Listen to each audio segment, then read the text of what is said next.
Hi ಸ್ನೇಹಿತರೆ, welcome to my new journey channel. ಚಾರ್ಧಾಮ್ಗಳಲ್ಲಿ ಒಂದಾಗಿರುವ ಶ್ರೀ ಪೂರಿ ಜಗನ್ನಾಥ ಸ್ವಾಮಿಯ ದೇವಾಲಯವನ್ನು ಈ ವಿಡಿಯೋದಲ್ಲಿ ದರ್ಶನ ಮಾಡಿಕೊಳ್ಳೋಣ. ಜೊತೆಗೆ ಪೂರಿಯಲ್ಲಿ ನೋಡಬೇಕಾದ ಪ್ರಮುಖ ಸ್ಥಳಗಳು ಮತ್ತು ಪೂರಿ ಬೀಚ್ನ ಬಗ್ಗೆ ಮಾಹಿತಿಯನ್ನು ತಿಳಿಯೋಣ.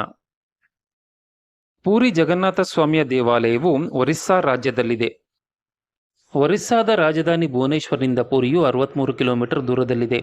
ಬೆಂಗಳೂರಿನಿಂದ ಪೂರಿಗೆ ಡೈರೆಕ್ಟ್ ಟ್ರೈನ್ ಕನೆಕ್ಟಿವಿಟಿ ಇದೆ. ಮಂಗಳೂರು, ಹುಬ್ಬಳ್ಳಿ, ಕಲಬುರಗಿ, ಮೈಸೂರಿನಿಂದ ಪೂರಿ ತಲುಪಲು ಕುರುಡಾ ರೋಡ್ ಜಂಕ್ಷನ್ ವರೆಗೂ ಟ್ರೈನ್ಸ್ ಅವೈಲಬಲ್ ಇವೆ. ಕುರುಡಾ ರೋಡ್ ಜಂಕ್ಷನ್ ಇಂದ ಪೂರಿಯು 52 ಕಿಲೋಮೀಟರ್ ದೂರದಲ್ಲಿದೆ. ಕುರುಡಾ ರೋಡ್ ಜಂಕ್ಷನ್ ಇಂದ ಟ್ರೈನ್, ಬಸ್ ಅಥವಾ ಕ್ಯಾಬ್ನಲ್ಲಿ ಪೂರಿಗೆ ಹೋಗಬಹುದು. ಪ್ರತಿ ಶನಿವಾರ ರಾತ್ರಿ 10:40ಕ್ಕೆ ಯಶವಂತಪುರ್ನಿಂದ ಪೂರಿಗೆ ಡೈರೆಕ್ಟ್ ಟ್ರೈನ್ ಇದೆ. ಈ ಟ್ರೈನ್ ಪ್ರತಿ ಶನಿವಾರ ರಾತ್ರಿ 10:40ಕ್ಕೆ ಯಶವಂತಪುರ್ನಿಂದ ಹೊರಟು ಹೆಚ್ಚು ಕಡಿಮೆ 30 ಗಂಟೆಗಳ ಕಾಲ ಪ್ರಯಾಣ ಮುಗಿಸಿದ ನಂತರ ಸೋಮವಾರ ಬೆಳಗ್ಗೆ 3:55ಕ್ಕೆ ಪೂರಿ ತಲುಪುತ್ತದೆ. ಇದು ಡೈಲಿ ಟ್ರೈನ್ ಅಲ್ಲ, ವೀಕ್ಲಿ ಟ್ರೈನ್. ನಾವು ಯಶವಂತಪುರ್ನಿಂದ ಟ್ರೈನ್ನಲ್ಲಿ ಪೂರಿಗೆ ಹೋಗುತ್ತಿದ್ದೇವೆ. ಇದು 3rd AC ಕೋಚ್. ಟ್ರೈನ್ನಲ್ಲೇ ತಲೆದಿಂಬು ಬೆಡ್ಶೀಟ್ ಅನ್ನು ಪ್ರೊವೈಡ್ ಮಾಡುತ್ತಾರೆ. ಇದಕ್ಕೆ ಸಪರೇಟ್ ಚಾರ್ಜಸ್ ಏನು ಇರುವುದಿಲ್ಲ. ಟಿಕೆಟ್ ಪ್ರೈಸ್ನಲ್ಲೇ ಇನ್ಕ್ಲೂಡ್ ಆಗಿರುತ್ತದೆ. ಯಶವಂತಪುರ್ನಿಂದ ಪೂರಿಗೆ ಹೋಗುವುದು 30 ಗಂಟೆಗಳ ಪ್ರಯಾಣವಾಗಿರುವುದರಿಂದ ನೀವು ಪೂರಿಗೆ ಹೋಗುವಾಗ ಸ್ವಲ್ಪ ಆಹಾರ ಪದಾರ್ಥಗಳನ್ನು ತೆಗೆದುಕೊಂಡು ಬನ್ನಿ. ಯಶವಂತಪುರ್ನಿಂದ ಪೂರಿಗೆ ಟ್ರೈನ್ ಟಿಕೆಟ್ ಕಾಸ್ಟ್ ಒಬ್ಬರಿಗೆ 1185 ರೂಪಾಯಿ ಇದೆ. ನೀವು 2-3 ತಿಂಗಳ ಮೊದಲೇ ಟ್ರೈನ್ ಟಿಕೆಟ್ ಅನ್ನು ಬುಕ್ ಮಾಡಿಕೊಳ್ಳಬೇಕು. ಪೂರಿಯಿಂದ ರಿಟರ್ನ್ ಯಶವಂತಪುರ್ಗೆ ಬರಲು ಶುಕ್ರವಾರ ಮಧ್ಯಾಹ್ನ 3:15ಕ್ಕೆ ಪೂರಿಯಿಂದ ಟ್ರೈನ್ ಇದೆ. ಈ ಟ್ರೈನ್ ಶುಕ್ರವಾರ ಮಧ್ಯಾಹ್ನ 3:15ಕ್ಕೆ ಪೂರಿಯಿಂದ ಹೊರಟು ಮರುದಿನ ಶನಿವಾರ ರಾತ್ರಿ 7:45ಕ್ಕೆ ಯಶವಂತಪುರ್ಗೆ ತಲುಪುತ್ತದೆ. Up and down train ticket ಅನ್ನು 2-3 ತಿಂಗಳ ಮೊದಲೇ ಬುಕ್ ಮಾಡಿಕೊಳ್ಳಬೇಕು. ಇದು ಪೂರಿ ರೈಲ್ವೆ ಸ್ಟೇಷನ್. ನಾವು ಸೋಮವಾರ ಬೆಳಗಿನ ಜಾವ 4:30ಕ್ಕೆ ಪೂರಿ ತಲುಪಿದೆವು. Puri railway station railway terminal ಆಗಿರುವುದರಿಂದ ರೈಲ್ವೆ ಹಳಿಗಳು ಇಲ್ಲಿಗೆ ಎಂಡ್ ಆಗಿರುತ್ತವೆ. ಈ ರೈಲ್ವೆ ಸ್ಟೇಷನ್ಗೆ ಬರುವಂತಹ ರೈಲ್ಗಳು ಇಲ್ಲಿಂದ ಮುಂದೆ ಪ್ರಯಾಣಿಸುವುದಿಲ್ಲ. ಇಲ್ಲಿಂದ ರಿಟರ್ನ್ ವಾಪಸ್ ಹೋಗುತ್ತವೆ. ಪೂರಿ ರೈಲ್ವೆ ಸ್ಟೇಷನ್ ಇಂದ ಜಗನ್ನಾಥ ಸ್ವಾಮಿಯ ಆಲಯವು 3 ಕಿಲೋಮೀಟರ್ ದೂರದಲ್ಲಿದೆ. ನೈಟ್ ಟೈಮ್ ಆಗಿರುವುದರಿಂದ ಪೂರಿ ರೈಲ್ವೆ ಸ್ಟೇಷನ್ ಇಂದ ಜಗನ್ನಾಥ ಸ್ವಾಮಿಯ ಆಲಯಕ್ಕೆ ಹೋಗಲು ಆಟೋದವರು 250 ರೂಪೀಸ್ ಚಾರ್ಜ್ ಮಾಡಿದರು.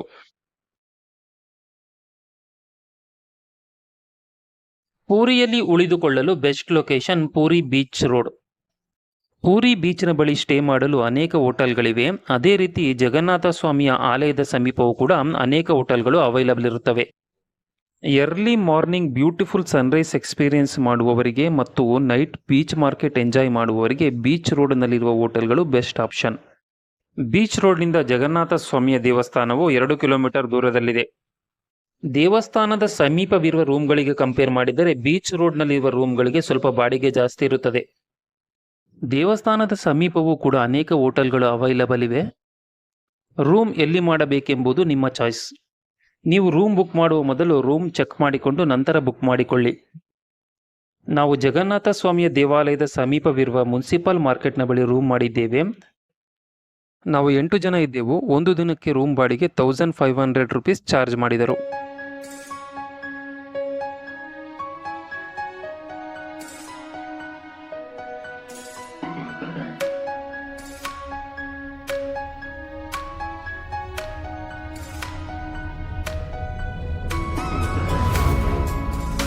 ಪೂರಿ ಜಗನ್ನಾಥ ಸ್ವಾಮಿಯ ದೇವಾಲಯದ ಸಮೀಪ 5 ತೀರ್ಥಗಳಿವೆ. ಈ 5 ತೀರ್ಥಗಳನ್ನು ಪಂಚತೀರ್ಥಗಳೆಂದು ಕರೆಯುತ್ತಾರೆ. ಈ ತೀರ್ಥಗಳನ್ನು ಭಕ್ತರು ಬಹಳ ಪವಿತ್ರ ಎಂದು ಭಾವಿಸುತ್ತಾರೆ. ಈ 5 ತೀರ್ಥಗಳಲ್ಲಿ ಒಂದು ತೀರ್ಥವು ಜಗನ್ನಾಥ ಸ್ವಾಮಿಯ ದೇವಾಲಯದ ಒಳಗಿದೆ. ದೇವಾಲಯದ ಒಳಗಿರುವ ತೀರ್ಥವನ್ನು ರೋಹಿಣಿ ಕುಂಡ ಎಂದು ಕರೆಯುತ್ತಾರೆ.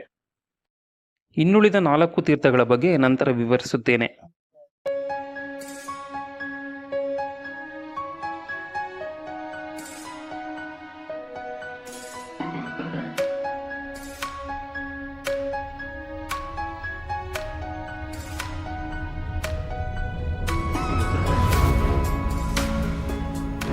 ಪೂರಿ ಜಗನ್ನಾಥ ಸ್ವಾಮಿ ದೇವಾಲಯದ ವಿಶೇಷತೆಗಳನ್ನು ಗಮನಿಸುವುದಾದರೆ, ದೇವಾಲಯದ ತಾಮ್ರ ಶಾಸನದ ಪ್ರಕಾರ ಪ್ರಸ್ತುತವಿರುವ ಜಗನ್ನಾಥ ಸ್ವಾಮಿಯ ಆಲಯವನ್ನು 12ನೇ ಶತಮಾನದಲ್ಲಿ ಗಂಗ ರಾಜವಂಶದ ರಾಜ ಅನಂತವರ್ಮನ್ ಚೋಡಗಂಗ ದೇವಾಲಯದ ನಿರ್ಮಾಣವನ್ನು ಆರಂಭಿಸುತ್ತಾರೆ.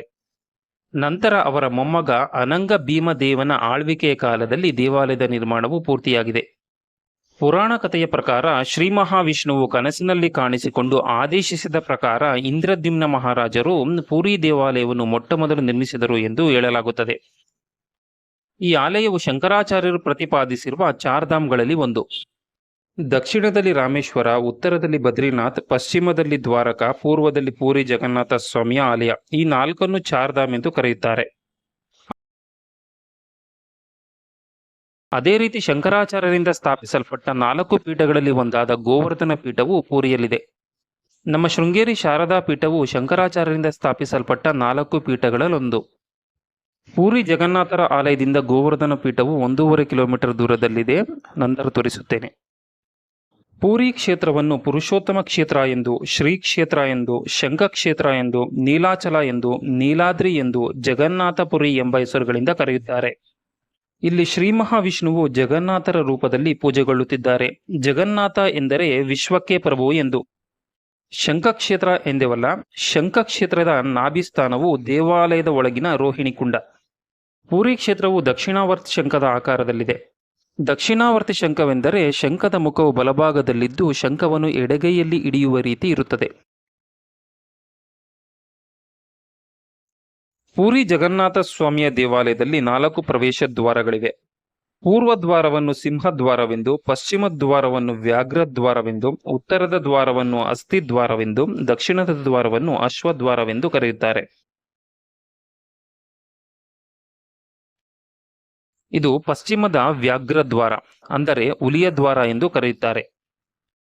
ಈ ಪಶ್ಚಿಮ ದ್ವಾರದ ಮುಂಭಾಗದಲ್ಲಿ ಚಪ್ಪಲಿ ಮತ್ತು ಮೊಬೈಲ್ ಅನ್ನು ಇಡಲು ಉಚಿತ ಲಾಕರ್ ವ್ಯವಸ್ಥೆ ಇದೆ, ಉಪಯೋಗಿಸಿಕೊಳ್ಳಿ. ದಕ್ಷಿಣದ ಅಶ್ವದ್ವಾರದ ಬಳಿಯೂ ಕೂಡ ಉಚಿತ ಲಾಕರ್ ವ್ಯವಸ್ಥೆಯನ್ನು ಮಾಡಿದ್ದಾರೆ. ಇದು ದಕ್ಷಿಣದ ಅಶ್ವದ್ವಾರ, ಅಂದರೆ ಕುದುರೆಯ ದ್ವಾರ ಎಂದು ಕರೆಯುತ್ತಾರೆ.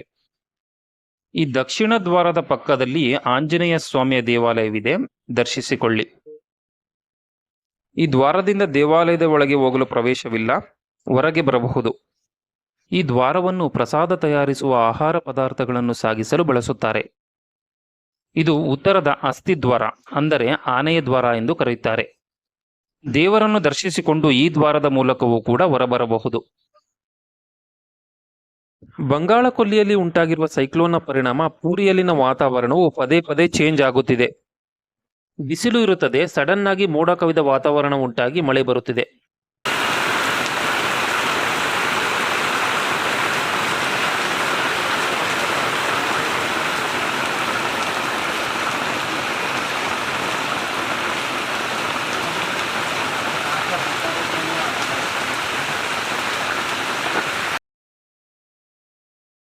ಇದು ದೇವಾಲಯದ ಮುಖ್ಯ ದ್ವಾರ.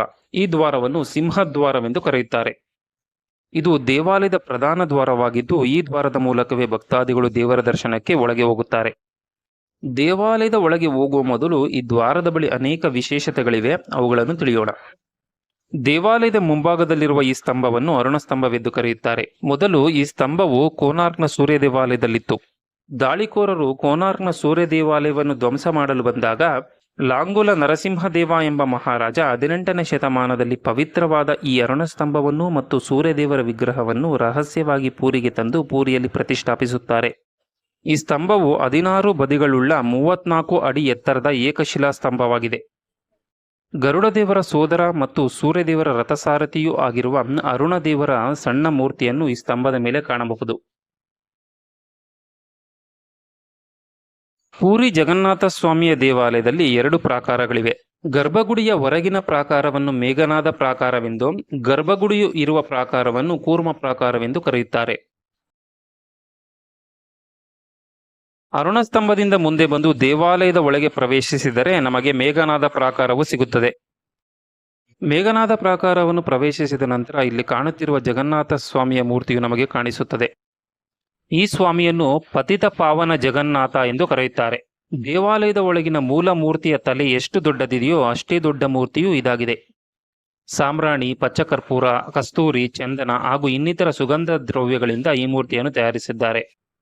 ರಾಮಚಂದ್ರ ದೇವ ಎಂಬ ಮಹಾರಾಜ 1727ರಲ್ಲಿ ಪೂರಿಯನ್ನು ಪರಿಪಾಲಿಸುತ್ತಿದ್ದ. ಮುರ್ಷಿದ್ ಕುಲಿ ಖಾನ್ ಪೂರಿಯ ಮೇಲೆ ದಾಳಿ ನಡೆಸಿ ರಾಮಚಂದ್ರ ದೇವನನ್ನು ಸೋಲಿಸುತ್ತಾನೆ.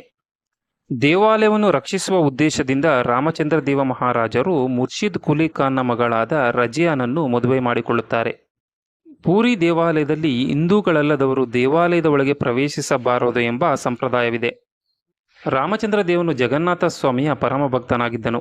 ತಾನು ಅನ್ಯ ಧರ್ಮೀಯರನ್ನು ಮದುವೆಯಾದ ಕಾರಣ ದೇವಾಲಯದ ಒಳಗೆ ಪ್ರವೇಶಿಸಲು ಸಾಧ್ಯವಾಗುತ್ತಿಲ್ಲ ಎಂದು ದೇವಾಲಯದ ಹೊರಗೆ ನಿಂತು ಕಣ್ಣೀರು ಹಾಕುತ್ತಿರುತ್ತಾನೆ. ಆಗ ಜಗನ್ನಾಥ ಸ್ವಾಮಿಯು ಕನಸಿನಲ್ಲಿ ಕಾಣಿಸಿಕೊಂಡು ತಮ್ಮ ಈ ಮೂರ್ತಿಯನ್ನು ಇಲ್ಲಿ ಪ್ರತಿಷ್ಠಾಪಿಸಲು ತಿಳಿಸುತ್ತಾರೆ. ಯಾರು ದೇವಾಲಯದ ಒಳಗೆ ಹೋಗಲು ಸಾಧ್ಯವಿಲ್ಲವೋ ಅಂಥವರು ಈ ಮೂರ್ತಿಯನ್ನು ದರ್ಶಿಸಿಕೊಂಡರೆ ದೇವಾಲಯದ ಒಳಗಿನ ಮೂಲ ಮೂರ್ತಿಯನ್ನೇ ದರ್ಶಿಸಿಕೊಂಡಷ್ಟು ಪುಣ್ಯ ಪ್ರಾಪ್ತಿಯಾಗುತ್ತದೆ. ಪತಿತ ಪಾವನ ಜಗನ್ನಾಥ ಸ್ವಾಮಿಯನ್ನು ದರ್ಶಿಸಿಕೊಂಡ ನಂತರ ಸ್ವಾಮಿಯ ಮುಂಭಾಗದಲ್ಲಿ ಸುಗ್ರೀವ ಮತ್ತು ಹತ್ತ ನರಸಿಂಹ ಸ್ವಾಮಿಯ ಮೂರ್ತಿಗಳಿರುತ್ತವೆ, ದರ್ಶಿಸಿಕೊಳ್ಳಿ. ಹಟ್ಟ ನರಸಿಂಹ ಎಂದರೆ ಒಡಿಯಾದಲ್ಲಿ ಹತ್ತೆ ಬೆಲೂರು ಬೈಸಿ ಹತ್ತ ನರಸಿಂಹ ಎಂದು ಕರೆಯುತ್ತಾರೆ. ಅಂದರೆ 22 ಬಾಹುಗಳಿರುವ ನರಸಿಂಹ ಸ್ವಾಮಿಯು ಸಣ್ಣ ಗುಡಿಯಲ್ಲಿದ್ದಾರೆ ಎಂದು. ಹತ್ತ ನರಸಿಂಹ ಸ್ವಾಮಿಯ ಮುಂಭಾಗದಲ್ಲಿ ಫತೆ ಹನುಮಾನರ ಸಣ್ಣ ಮೂರ್ತಿ ಇರುತ್ತದೆ, ದರ್ಶಿಸಿಕೊಳ್ಳಿ. ಫತೆ ಎಂದರೆ ಸಿದ್ಧಿ ಎಂದು. ಫತೆ ಹನುಮಂತರನ್ನು ದರ್ಶಿಸಿಕೊಂಡರೆ ದರ್ಶನದ ಸಿದ್ಧಿ ಪ್ರಾಪ್ತಿಯಾಗುತ್ತದೆ ಎಂದು ಹೇಳಲಾಗುತ್ತದೆ. ಸಿಂಹದ್ವಾರದ ಮೂಲಕ ದೇವಾಲಯವನ್ನು ಪ್ರವೇಶಿಸಿದ ನಂತರ 22 ಮೆಟ್ಟಿಲುಗಳು ಸಿಗುತ್ತವೆ. ಈ ಮೆಟ್ಟಿಲುಗಳನ್ನು ಬೈಸಿ ಪಹಾಚ ಎಂದು ಕರೆಯುತ್ತಾರೆ. ಪ್ರತಿ ಮೆಟ್ಟಿಲು ಕೂಡ ಒಂದೊಂದು ವಿಶೇಷತೆಗಳನ್ನು ಒಳಗೊಂಡಿದೆ. ಪೂರಿ ಜಗನ್ನಾಥರನ್ನು ದರ್ಶಿಸುವುದರಿಂದ ಜೀವನದಲ್ಲಿ ಮಾಡಿದ ಪಾಪಗಳೆಲ್ಲವೂ ದೂರವಾಗುತ್ತದೆ. ಜನರು ಜಗನ್ನಾಥರನ್ನು ದರ್ಶಿಸುವುದರಿಂದ ತಮ್ಮ ಪಾಪಗಳಿಂದ ಪಾಪ ವಿಮುಕ್ತಿಯನ್ನು ಹೊಂದುತ್ತಿದ್ದರು. ಇದನ್ನು ಗಮನಿಸಿದ ಯಮಧರ್ಮರಾಜರು ಜಗನ್ನಾಥರ ಬಳಿ ಹೀಗೆನ್ನುತ್ತಾರೆ: ಪ್ರಜೆಗಳೆಲ್ಲ ಪಾಪಗಳನ್ನು ಮಾಡಿ ನಿನ್ನ ದರ್ಶನದಿಂದ ಪಾಪ ವಿಮುಕ್ತಿಯನ್ನು ಹೊಂದುತ್ತಿದ್ದಾರೆ. ಇದರಿಂದ ನರಕಕ್ಕೆ ಬರಬೇಕಾದವರು ಸ್ವರ್ಗಕ್ಕೆ ಹೋಗುತ್ತಿದ್ದಾರೆ. ಇದಕ್ಕೆ ನೀವೇ ಒಂದು ಪರಿಹಾರವನ್ನು ಸೂಚಿಸಬೇಕು ಎಂದು ಯಮಧರ್ಮರಾಜರು ಜಗನ್ನಾಥರಿಗೆ ಹೇಳುತ್ತಾರೆ. ಆಗ ಜಗನ್ನಾಥ ಸ್ವಾಮಿಯು ಯಮಧರ್ಮರಾಜರಿಗೆ, ನೀವು ಮಂದಿರದ ಮುಖ್ಯದ್ವಾರದ ಬಳಿ ಇರುವ 3ನೇ ಮೆಟ್ಟಿಲಿನಲ್ಲಿರಿ. ಆ 3ನೇ ಮೆಟ್ಟಿಲನ್ನು ಯಮಶಿಲೆ ಎಂದು ಕರೆಯುತ್ತಾರೆ. ಯಾರು ನನ್ನ ದರ್ಶನವನ್ನು ಮಾಡಿಕೊಂಡು ಪಾಪ ವಿಮುಕ್ತಿಯನ್ನು ಹೊಂದಿ ಹಿಂದಿರುಗಿ ಹೋಗುವಾಗ 3ನೇ ಮೆಟ್ಟಿಲಿನಲ್ಲಿ ಇರುವ ಯಮಶಿಲೆಯ ಮೇಲೆ ತಮ್ಮ ಪಾದವನ್ನು ಇಡುತ್ತಾರೋ ಅವರು ಮಾಡಿದ ಪಾಪಗಳು ಮರಳಿ ಅವರಿಗೆ ಬರುತ್ತದೆ ಎಂದು ಜಗನ್ನಾಥ ಸ್ವಾಮಿಯು ಯಮಧರ್ಮರಾಜರಿಗೆ ತಿಳಿಸುತ್ತಾರೆ. ಆದ್ದರಿಂದ ಈ ಮಾತನ್ನು ನೀವು ನೆನಪಿನಲ್ಲಿಟ್ಟುಕೊಳ್ಳಿ. ನೀವು ದರ್ಶನಕ್ಕೆ ಹೋಗುವಾಗ ಯಮಶಿಲೆಯನ್ನು ತುಳಿದು ದೇವರ ದರ್ಶನಕ್ಕೆ ಹೋಗಬೇಕು. ದರ್ಶನವನ್ನು ಮುಗಿಸಿಕೊಂಡು ಹಿಂದಿರುಗಿ ಬರುವಾಗ ಯಮಶಿಲೆಯನ್ನು ತುಳಿಯಬಾರದು. ಯಮಶಿಲೆಯು ಕಪ್ಪು ಶಿಲೆಯಾಗಿದ್ದು ಶಿಲೆಯ ಪಕ್ಕದಲ್ಲಿ ಜಾಗವಿರುತ್ತದೆ, ಅಲ್ಲಿಂದ ಹೊರಬರಬಹುದು. ಅಥವಾ ಸಿಂಹದ್ವಾರವನ್ನು ಹೊರತುಪಡಿಸಿ ಉಳಿದ 3 ದ್ವಾರಗಳಲ್ಲಿ ಯಾವುದಾದರೂ ದ್ವಾರದ ಮೂಲಕ ಹೊರಬರಬಹುದು. ಈ 22 ಮೆಟ್ಟಿಲುಗಳನ್ನು ಹತ್ತುವಾಗ ಮೆಟ್ಟಿಲಿನ ಪಕ್ಕದಲ್ಲಿ ಕಾಶಿ ವಿಶ್ವನಾಥ ಸ್ವಾಮಿ ದೇವಸ್ಥಾನ, ರಾಮಾಲಯ, ನರಸಿಂಹಸ್ವಾಮಿಯ ದೇವಸ್ಥಾನಗಳು ಸಿಗುತ್ತವೆ, ದರ್ಶಿಸಿಕೊಳ್ಳಿ. ಈ 22 ಮೆಟ್ಟಿಲುಗಳ ಪೈಕಿ 11ನೇ ಮೆಟ್ಟಿಲಿನಲ್ಲಿ ಪಿತೃಶಿಲೆ ಇದೆ. 11ನೇ ಮೆಟ್ಟಿಲಿನಲ್ಲಿ ಪಿತೃಶಿಲೆಯು ಒಂದು ಸಣ್ಣ ಬಾಕ್ಸ್ ಆಕಾರದಲ್ಲಿರುತ್ತದೆ. ಪಿತೃಶಿಲೆಯ ಬಳಿ ಭಕ್ತಾದಿಗಳು ಸ್ವಲ್ಪ ಅನ್ನ ಮತ್ತು ಹೂಗಳನ್ನು ಹಾಕುತ್ತಿರುತ್ತಾರೆ. ನೀವು ಕೂಡ ಸಾಧ್ಯವಾದರೆ ಪಿತೃಶಿಲೆಯ ಬಳಿ ಹೂಗಳನ್ನು ಅರ್ಪಿಸಿ ನಮಸ್ಕರಿಸಿ. ಪಿತೃಶಿಲೆಯ ಬಳಿ ಪಿಂಡ ಪ್ರದಾನ ಮಾಡಿದರೆ ಅತೃಪ್ತ ಪಿತೃದೇವತೆಗಳಿಗೆ ಮೋಕ್ಷ ಪ್ರಾಪ್ತಿಯಾಗುತ್ತದೆ ಎಂಬುದು ಭಕ್ತರ ನಂಬಿಕೆ.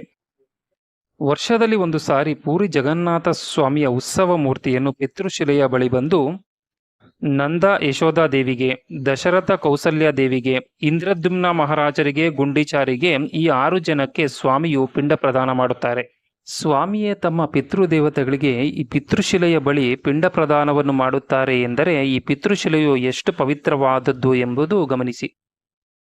ಈ 22 ಮೆಟ್ಟಿಲುಗಳ ಮಹತ್ವವನ್ನರಿತೆ ಅನೇಕ ಮಂದಿ ಭಕ್ತಾದಿಗಳು ಮೆಟ್ಟಿಲುಗಳಿಗೆ ಸಾಷ್ಟಾಂಗ ನಮಸ್ಕಾರ, ಉರುಳು ಸೇವೆ, ಅಂಗ ಪ್ರದಕ್ಷಿಣೆಯನ್ನು ಹಾಕುತ್ತಿರುತ್ತಾರೆ.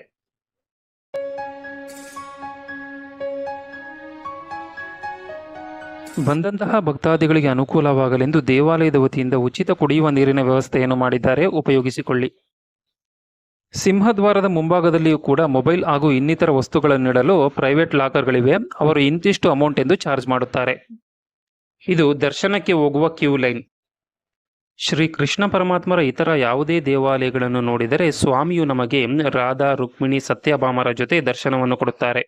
ಆದರೆ ಈ ಆಲಯದಲ್ಲಿ ಸ್ವಾಮಿಯು ತಮ್ಮ ಅಣ್ಣ ತಂಗಿಯಾದ ಬಲರಾಮ, ಸುಭದ್ರೆಯರ ಜೊತೆ ದರ್ಶನವನ್ನು ಕೊಡುತ್ತಾರೆ. ಈ ದೇವಾಲಯದಲ್ಲಿನ ಮೂಲ ಮೂರ್ತಿಯು ನಾವು ಪ್ರತಿನಿತ್ಯ ನೋಡುವ ಶ್ರೀಕೃಷ್ಣ ಪರಮಾತ್ಮರ ರೂಪ ಇರುವುದಿಲ್ಲ. ಅದು ಕೂಡ ಅಸಂಪೂರ್ಣವಾದ ಮೂರ್ತಿಗಳಾಗಿವೆ. ಅದು ಏಕೆ ಹೀಗಿವೆ ಎನ್ನುವುದಕ್ಕೆ ಅತಿ ದೊಡ್ಡ ಚರಿತ್ರೆ ಇದೆ. ಈ ಆಲಯದಲ್ಲಿನ ಮೂಲ ಮೂರ್ತಿಗಳನ್ನು ಬೇವಿನ ಮರದಿಂದ ತಯಾರಿಸುತ್ತಾರೆ. ಪ್ರತಿ 8, 12 ಅಥವಾ 19 ವರ್ಷಗಳಿಗೊಮ್ಮೆ, ಅಂದರೆ ಆಷಾಢದ ಅಧಿಕ ಮಾಸ ಬಂದ ವರ್ಷದಲ್ಲಿ ಅಥವಾ ಯಾವ ವರ್ಷದಲ್ಲಿ ಆಷಾಢ ಮಾಸದಲ್ಲಿ ಒಂದೇ ತಿಂಗಳಿನಲ್ಲಿ 2 ಹುಣ್ಣಿಮೆ ಬರುತ್ತದೆಯೋ ಆ ವರ್ಷ ಹಳೆಯ ಮೂರ್ತಿಯಲ್ಲಿರುವ ಶ್ರೀಕೃಷ್ಣ ಪರಮಾತ್ಮರ ಹೃದಯವಾಗಿರುವ ಬ್ರಹ್ಮ ಪದಾರ್ಥವನ್ನು ಹೊಸ ಮೂರ್ತಿಯಲ್ಲಿರಿಸಿ ವಿಗ್ರಹಗಳನ್ನು ನಿರ್ಮಿಸುತ್ತಾರೆ. ಈ ಆಚರಣೆಯನ್ನು ನವಕಳೇಬರ ಎಂದು ಕರೆಯುತ್ತಾರೆ. ನವಕಳೇಬರ ಎಂದರೆ ಹೊಸ ದೇಹ ಎಂದರ್ಥ. ನಂತರ ಹೊಸ ಮೂರ್ತಿಗಳನ್ನು ಪೂಜಿಸಲಾಗುತ್ತದೆ. ಹಳೆಯ ಮೂರ್ತಿಗಳನ್ನು ದೇವಾಲಯದ ಸಮೀಪವಿರುವ ಕೊಯ್ಲಿ ಬೈಕುಂಠದ ಬಳಿ ಹೂಳಲಾಗುತ್ತದೆ. ಕೊಯ್ಲಿ ಬೈಕುಂಠವನ್ನು ಪೂರಿಯ ರುದ್ರಭೂಮಿ ಎಂದು ಕರೆಯುತ್ತಾರೆ. ಪ್ರತಿ ವರ್ಷವೂ ಆಷಾಢ ಶುಕ್ಲ ದ್ವಿತೀಯದಂದು ಪೂರಿ ಜಗನ್ನಾಥ ಸ್ವಾಮಿಯ ರಥಯಾತ್ರೆಯನ್ನು ವಿಜೃಂಭಣೆಯಿಂದ ನೆರವೇರಿಸಲಾಗುತ್ತದೆ. ಈ ಸಮಯದಲ್ಲಿ ಲಕ್ಷಾಂತರ ಮಂದಿ ಭಕ್ತಾದಿಗಳು ರಥಯಾತ್ರೆಯಲ್ಲಿ ಪಾಲ್ಗೊಂಡು ಸ್ವಾಮಿಯನ್ನು ದರ್ಶಿಸಿಕೊಳ್ಳುತ್ತಾರೆ. ಪೂರಿಯ ಜಗನ್ನಾಥ ಸ್ವಾಮಿಯ ವಿಗ್ರಹಕ್ಕೆ ಕಣ್ಣಿನ ರೆಪ್ಪೆಗಳಿಲ್ಲ, ಏಕೆಂದರೆ ಸ್ವಾಮಿಯು ತಮ್ಮನ್ನು ಅತ್ಯಂತ ಪ್ರೀತಿಯಿಂದ ನೋಡಲು ಬಂದ ಭಕ್ತರನ್ನು ನೋಡಿ ಸಂತೋಷ ಪಡುತ್ತಾರೆ. ಸ್ವಾಮಿಯು ಯಾರೊಬ್ಬ ಭಕ್ತರನ್ನು ಕೂಡ ಮಿಸ್ ಮಾಡಿಕೊಳ್ಳುವುದಿಲ್ಲ. ಎಷ್ಟೇ ಆದರೂ ಅವರು ಇಡೀ ವಿಶ್ವಕ್ಕೆ ತಂದೆಯಲ್ಲವೇ. ತಂದೆಗೆ ಮಕ್ಕಳ ಮೇಲಿನ ಪ್ರೀತಿ.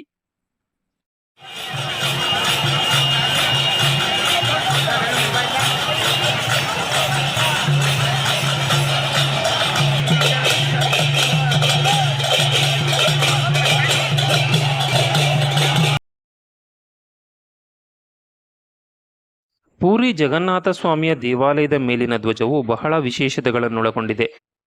ಮಾಮೂಲಾಗಿ ಧ್ವಜವು ಗಾಳಿ ಯಾವ ದಿಕ್ಕಿನಲ್ಲಿ ಬೀಸುತ್ತದೆಯೋ ಆ ದಿಕ್ಕಿಗೆ ಹಾರುತ್ತದೆ. ಆದರೆ ಈ ಆಲಯದಲ್ಲಿನ ಧ್ವಜವು ಗಾಳಿ ಬೀಸುವ ವಿರುದ್ಧ ದಿಕ್ಕಿನಲ್ಲಿ ಹಾರಾಡುತ್ತದೆ. ಇದರ ರಹಸ್ಯವೇನೆಂದು ಯಾರಿಗೂ ತಿಳಿದಿಲ್ಲ. ಈ ಆಲಯದ ಗೋಪುರದ ಮೇಲಿರುವ ಸುದರ್ಶನ ಚಕ್ರವು 20 ಅಡಿ ಎತ್ತರ, 1 ಟನ್ ತೂಕವಿದೆ. ನಾವು ಎಲ್ಲಿಂದ ನಿಂತು ನೋಡಿದರೂ ಅದು ನಮ್ಮ ಕಡೆಗೆ ತಿರುಗಿದೆಯೇನೋ ಎನಿಸುತ್ತದೆ. ಹಾಗೆಂದು ತೀರಾ ದೇವಾಲಯದ ಸಮೀಪ ಹೋಗಿ ನೋಡಿದರೆ ಹಾಗಿರುವುದಿಲ್ಲ. ಸ್ವಲ್ಪ ದೂರದಿಂದ ನೋಡಬೇಕು. ದಿನದ ಯಾವ ಸಮಯದಲ್ಲಿ ನೋಡಿದರೂ ಕೂಡ ಆಲಯದ ಗೋಪುರದ ನೆರಳು ಕಾಣಿಸುವುದಿಲ್ಲ. ಈ ದೇವಾಲಯದಲ್ಲಿ ಪ್ರತಿದಿನ ಅರ್ಚಕರು 45 ಮಹಡಿಯನ್ನು ಹೊಂದಿರುವ ಸುಮಾರು 1000 ಅಡಿ ಎತ್ತರದಲ್ಲಿರುವ ಗೋಪುರವನ್ನು ಹತ್ತಿ ಬಾವುಟವನ್ನು ಬದಲಿಸುತ್ತಾರೆ. 1800 ವರ್ಷಗಳಿಂದ ನಡೆದುಕೊಂಡು ಬಂದಿರುವ ಈ ಆಚರಣೆಯು ಅನಿರೀಕ್ಷಿತವಾಗಿ ತಪ್ಪಿದರೆ ಮುಂದಿನ 18 ವರ್ಷಗಳ ಕಾಲ ದೇವಾಲಯವನ್ನು ಮುಚ್ಚಲ್ಪಡುತ್ತದೆ ಎಂದು ಹೇಳಲಾಗುತ್ತದೆ. ಎಂತಹ ಚಳಿ, ಮಳೆ, ಗಾಳಿ ಇದ್ದರೂ ಕೂಡ ದೇವಾಲಯದ ಗೋಪುರದ ಮೇಲಿನ ಧ್ವಜವನ್ನು ಬದಲಿಸುತ್ತಾರೆ. ಧ್ವಜವನ್ನು ಚಳಿಗಾಲದಲ್ಲಿ ಸಂಜೆ 5 ಗಂಟೆಗೆ, ಬೇಸಿಗೆಯಲ್ಲಿ ಸಂಜೆ 6 ಗಂಟೆಗೆ ಬದಲಿಸುತ್ತಾರೆ. ದೇವಾಲಯದಿಂದ ಸುಮಾರು 1.5 2 ಕಿಲೋಮೀಟರ್ ದೂರದಲ್ಲಿ ಸಮುದ್ರವಿದೆ. ಸಿಂಹದ್ವಾರದಿಂದ ದೇವಾಲಯವನ್ನು ಪ್ರವೇಶಿಸಿದರೆ ಸಮುದ್ರದಿಂದ ಬರುವ ಶಬ್ದ ತರಂಗಗಳು ಕೇಳಿಸುವುದಿಲ್ಲ. ಅದು ಹೇಗೆ ಈ ರೀತಿಯಾದ ಅದ್ಭುತವಾದ ತಂತ್ರಜ್ಞಾನವನ್ನು ಉಪಯೋಗಿಸಿ ನಮ್ಮ ಪೂರ್ವಜರು ದೇವಾಲಯವನ್ನು ನಿರ್ಮಿಸಿದ್ದಾರೆ ಎಂಬುದು ಊಹೆಗೂ ನಿಲುಕದ ಪ್ರಶ್ನೆಯಾಗಿದೆ. ಇನ್ನು ದೇವಾಲಯದಲ್ಲಿ ತಯಾರಿಸುವ ಪ್ರಸಾದದ ವಿಶೇಷತೆಗಳನ್ನು ಗಮನಿಸಿದರೆ, ಪೂರಿ ದೇವಾಲಯದ ಪ್ರಸಾದಕ್ಕೆ ಚಪ್ಪನ್ ಭೋಗ್ ಎಂದು ಕರೆಯುತ್ತಾರೆ. ದಿನಕ್ಕೆ 6 ಬಾರಿ 56 ಬಗೆಯ ವಿವಿಧ ರೀತಿಯ ಪ್ರಸಾದಗಳನ್ನು ಸ್ವಾಮಿಗೆ ನೈವೇದ್ಯ ಮಾಡುತ್ತಾರೆ. ದೇವಾಲಯಕ್ಕೆ ಪ್ರತಿದಿನ ಎಷ್ಟೇ ಮಂದಿ ಭಕ್ತಾದಿಗಳು ಆಗಮಿಸಿದರೂ ಕೂಡ ದೇವಾಲಯದಲ್ಲಿ ತಯಾರಿಸುವ ಪ್ರಸಾದದ ಪ್ರಮಾಣವು ವರ್ಷದುದ್ದಕ್ಕೂ ಒಂದೇ ಆಗಿರುತ್ತದೆ. ಎಂದಿಗೂ ಪ್ರಸಾದವು ಹೆಚ್ಚಾಗುವುದು, ಕಡಿಮೆಯಾಗುವುದು ಅಥವಾ ವ್ಯರ್ಥವಾಗುವ ಸನ್ನಿವೇಶಗಳು ಸಂಭವಿಸುವುದಿಲ್ಲ. ಪ್ರಸಾದವನ್ನು ತಯಾರಿಸಲು ಮಣ್ಣಿನ ಮಡಿಕೆಯನ್ನು ಉಪಯೋಗಿಸುತ್ತಾರೆ. 7 ಮಡಿಕೆಗಳನ್ನು ಒಂದರ ಮೇಲೊಂದರಂತೆ ಇರಿಸಿ ಪ್ರಸಾದವನ್ನು ತಯಾರಿಸುತ್ತಾರೆ. ತುತ್ತ ತುದಿಯಲ್ಲಿ ಇರುವ ಮಡಿಕೆಯ ಪ್ರಸಾದವು ಮೊದಲು ಬೇಯುತ್ತದೆ, ನಂತರ ಅದರ ಕೆಳಗಿರುವ ಮಡಿಕೆ, ಹೀಗೆ ಮೇಲಿನಿಂದ ಕೆಳಭಾಗದವರೆಗೆ ಒಂದಾದ ನಂತರ ಒಂದರಂತೆ ಬೇಯುತ್ತದೆ. ಸ್ವಾಮಿಗೆ ಪ್ರಸಾದವನ್ನು ಸಮರ್ಪಿಸುವ ಮೊದಲು ಯಾವುದೇ ರೀತಿಯ ವಾಸನೆ ಇರುವುದಿಲ್ಲವಂತೆ. ಸ್ವಾಮಿಗೆ ಪ್ರಸಾದವನ್ನು ಸಮರ್ಪಿಸಿದ ನಂತರ ಸುವಾಸನೆಯೂ ಬರುವುದಂತೆ. ಒಮ್ಮೆ ಪ್ರಸಾದ ತಯಾರಿಸಲು ಉಪಯೋಗಿಸಿದ ಮಡಿಕೆಯನ್ನು ಮತ್ತೆ ಉಪಯೋಗಿಸುವುದಿಲ್ಲ. ಪೂರಿಯಲ್ಲಿ ಸ್ವಾಮಿಯ ನಂತರ ಅತಿ ಮುಖ್ಯವಾದದ್ದು ಸ್ವಾಮಿಯ ಮಹಾಪ್ರಸಾದ. ದೇವಾಲಯದ ಈಶಾನ್ಯ ಮೂಲೆಯಲ್ಲಿನ ಆನಂದ್ ಬಜಾರ್ನಲ್ಲಿ ಮಹಾಪ್ರಸಾದವು ಸಿಗುತ್ತದೆ. ತಪ್ಪದೆ ಸ್ವೀಕರಿಸಿ. ಪೂರಿಯ ಮಹಾಪ್ರಸಾದವನ್ನು ಅಪ್ಪಿತಪ್ಪಿಯೂ ಆಗಿದೆ ಹೀಗಿದೆ ಎಂದು ನಿಂದನೆ ಮಾಡಬೇಡಿ. ಹೀಗೆ ಮಾಡುವುದು ಮಹಾಪಾಪ. ಆನಂದ್ ಬಜಾರ್ನಲ್ಲಿ ಮಹಾಪ್ರಸಾದಕ್ಕೆ ಒಬ್ಬರಿಗೆ 50 ರಿಂದ 100 ರೂಪಾಯಿಗಳನ್ನು ತೆಗೆದುಕೊಳ್ಳುತ್ತಾರೆ. ತಪ್ಪದೆ ನೀವು ಪೂರಿಗೆ ಬಂದಾಗ ಮಹಾಪ್ರಸಾದವನ್ನು ಸ್ವೀಕರಿಸಿ. ಅವರು ದೊಡ್ಡವರು, ಇವರು ಚಿಕ್ಕವರು ಎಂಬ ಭೇದ ಭಾವವಿಲ್ಲದೆ ಸರ್ವಜನರು ಸಾಮರಸ್ಯದಿಂದ ಮಹಾಪ್ರಸಾದವನ್ನು ನೆಲದ ಮೇಲೆ ಕುಳಿತು ಸ್ವೀಕರಿಸುತ್ತಾರೆ. ದೇವಾಲಯದ ಆಗ್ನೇಯ ಮೂಲೆಯಲ್ಲಿ ಮಹಾಪ್ರಸಾದವನ್ನು ತಯಾರಿಸುವ ಅಡುಗೆ ಮನೆ ಇದೆ. ಟಿಕೆಟ್ ಕೊಡುತ್ತಾರೆ. ಒಬ್ಬರಿಗೆ 10 ರೂಪಾಯಿಗಳನ್ನು ತೆಗೆದುಕೊಳ್ಳುತ್ತಾರೆ. ಟಿಕೆಟ್ ತೆಗೆದುಕೊಂಡು ಅಡಿಗೆಯ ಕೋಣೆಯನ್ನು ನೋಡಬಹುದು. ಅಡುಗೆ ಮಾಡಲು ಸುಮಾರು 752 ಕಟ್ಟಿಗೆ ಒಲೆಗಳಿವೆ. ಸಂಪ್ರದಾಯದ ರೂಪದಲ್ಲಿ ಸ್ವಾಮಿಗೆ ಮಹಾಪ್ರಸಾದವನ್ನು ತಯಾರಿಸುತ್ತಾರೆ.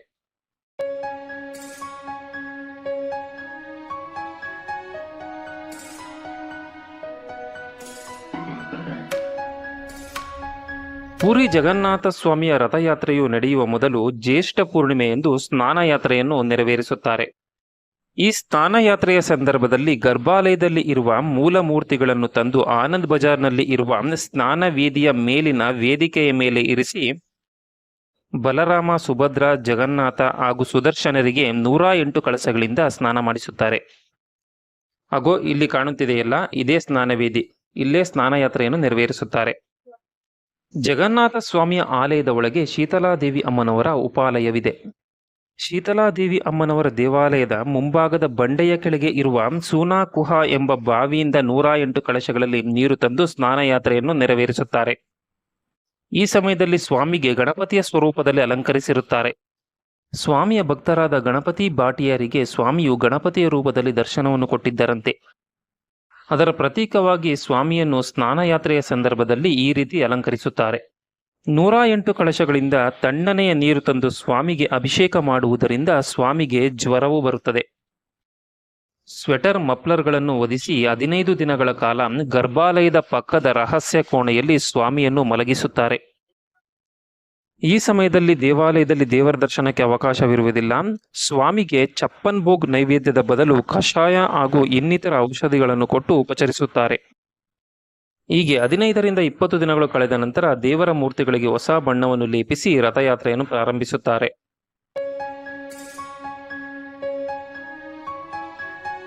ದೇವಾಲಯದಲ್ಲಿ ಉಳಿದ ಪ್ರಸಾದವನ್ನು ದೇವಾಲಯದ ನೈಋತ್ಯ ಮೂಲೆಯಲ್ಲಿ ಇರುವ ನೀಲಾಚಲ ಉಪವನದ ಬಳಿ ಒಣಗಿಸಿ ಸಣ್ಣ ಸಣ್ಣ ಪಿಂಕ್ ಕಲರ್ನ ಬಟ್ಟೆಯಲ್ಲಿ ಕಟ್ಟಿ ಮಾರುತ್ತಾರೆ. ಇಲ್ಲಿ ಪಿಂಕ್ ಕಲರ್ನಲ್ಲಿ ಕಾಣುತ್ತಿದೆಯಲ್ಲ, ಇದು ಒಣಗಿಸಿದ ಸ್ವಾಮಿಯ ಮಹಾಪ್ರಸಾದ. ಇದನ್ನು ಭಕ್ತರು ತಮ್ಮ ತಮ್ಮ ಮನೆಗಳಿಗೆ ತೆಗೆದುಕೊಂಡು ಹೋಗುತ್ತಾರೆ. ಏಕಾದಶಿಯ ದಿನದಂದು ಉಪವಾಸ ಮಾಡಿದಂತಹ ಭಕ್ತಾದಿಗಳು ದ್ವಾದಶಿಯ ದಿನದಂದು ಸ್ವಾಮಿಯ ಪ್ರಸಾದವನ್ನು ಸ್ವಲ್ಪ ಚಿಟಿಕೆಯಷ್ಟು ಸೇವಿಸುವುದು ಕೂಡ ಮಹಾಪುಣ್ಯವೆಂದು ಭಾವಿಸುತ್ತಾರೆ. ಮನೆಗಳಲ್ಲಿ ನಡೆಯುವ ಶುಭ ಸಮಾರಂಭಗಳ ಸಂದರ್ಭದಲ್ಲಿ ಸ್ವಾಮಿಯ ಮಹಾಪ್ರಸಾದವನ್ನು ಸ್ವಲ್ಪ ಉಪಯೋಗಿಸುವುದರಿಂದ ಅನ್ನಕ್ಕೆ ಕೊರತೆ ಉಂಟಾಗುವುದಿಲ್ಲ ಎಂಬುದು ಭಕ್ತರ ನಂಬಿಕೆ.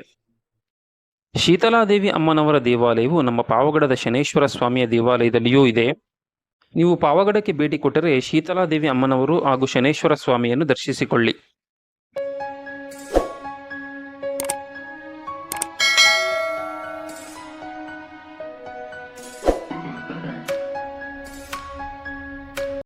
ಇಲ್ಲಿ ಅನೇಕ ಮಂದಿ ಪೂಜಾರಿಗಳು ಕಾಣುತ್ತಿದ್ದಾರಲ್ಲ, ಅವರನ್ನು ಪಾಂಡಾಸ್ ಎಂದು ಕರೆಯುತ್ತಾರೆ. ನೀವು ದೇವಾಲಯದ ಒಳಗೆ ಹೋದಾಗ ಇವರು ನಿಮಗೆ ಆ ಪೂಜೆ ಮಾಡಿಸುತ್ತೀವಿ, ಈ ಪೂಜೆ ಮಾಡಿಸುತ್ತೀವಿ, ಅಷ್ಟು ದುಡ್ಡು ಕೊಡಿ, ಇಷ್ಟು ದುಡ್ಡು ಕೊಡಿ, ದೇವಾಲಯದ ಒಳಗಿರುವ ಎಲ್ಲ ಆಲಯಗಳನ್ನು ತೋರಿಸುತ್ತೇವೆ ಎಂದು ಕಿರಿಕಿರಿ ಮಾಡುತ್ತಾರೆ. ನೀವು ಸ್ವಲ್ಪ ಅವರ ಬಳಿ ಮಾತನಾಡಿದರೂ ಕೂಡ ಅವರು ನಿಮ್ಮ ಹಿಂದೆನೇ ಬರುತ್ತಾರೆ.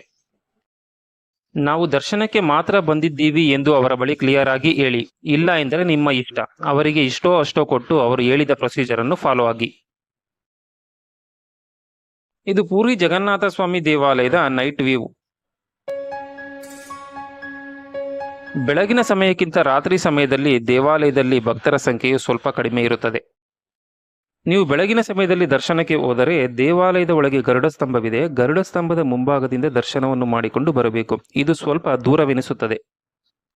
ಅದೇ ನೀವು ರಾತ್ರಿ ಸುಮಾರು 8ರಿಂದ 9 ಗಂಟೆಯ ಸಮಯದಲ್ಲಿ ದರ್ಶನಕ್ಕೆ ಹೋದರೆ ಗರ್ಭಾಲಯಕ್ಕೆ ಸ್ವಲ್ಪ ಸಮೀಪದವರೆಗೂ ಹೋಗಲು ಅವಕಾಶವನ್ನು ಕೊಡುತ್ತಾರೆ. ಆಗ ಬಲಭದ್ರ, ಸುಭದ್ರ, ಜಗನ್ನಾಥ ಸ್ವಾಮಿಯ ಜೊತೆಗೆ ಜಗನ್ನಾಥ ಸ್ವಾಮಿಯ ಎಡಭಾಗದಲ್ಲಿರುವ ಸುದರ್ಶನರ ಮೂರ್ತಿಯನ್ನು ಕೂಡ ಕಾಣಬಹುದು. ಸುದರ್ಶನರ ಮೂರ್ತಿಯು ತಕ್ಷಣಕ್ಕೆ ಕಾಣುವುದಿಲ್ಲ. ಗೋಡೆಯ ಪಕ್ಕದಲ್ಲಿ ನಿಂತು ಜಗನ್ನಾಥ ಸ್ವಾಮಿಯ ಎಡಭಾಗದಲ್ಲಿ ನೋಡಿದರೆ ಕಾಣಿಸುತ್ತದೆ.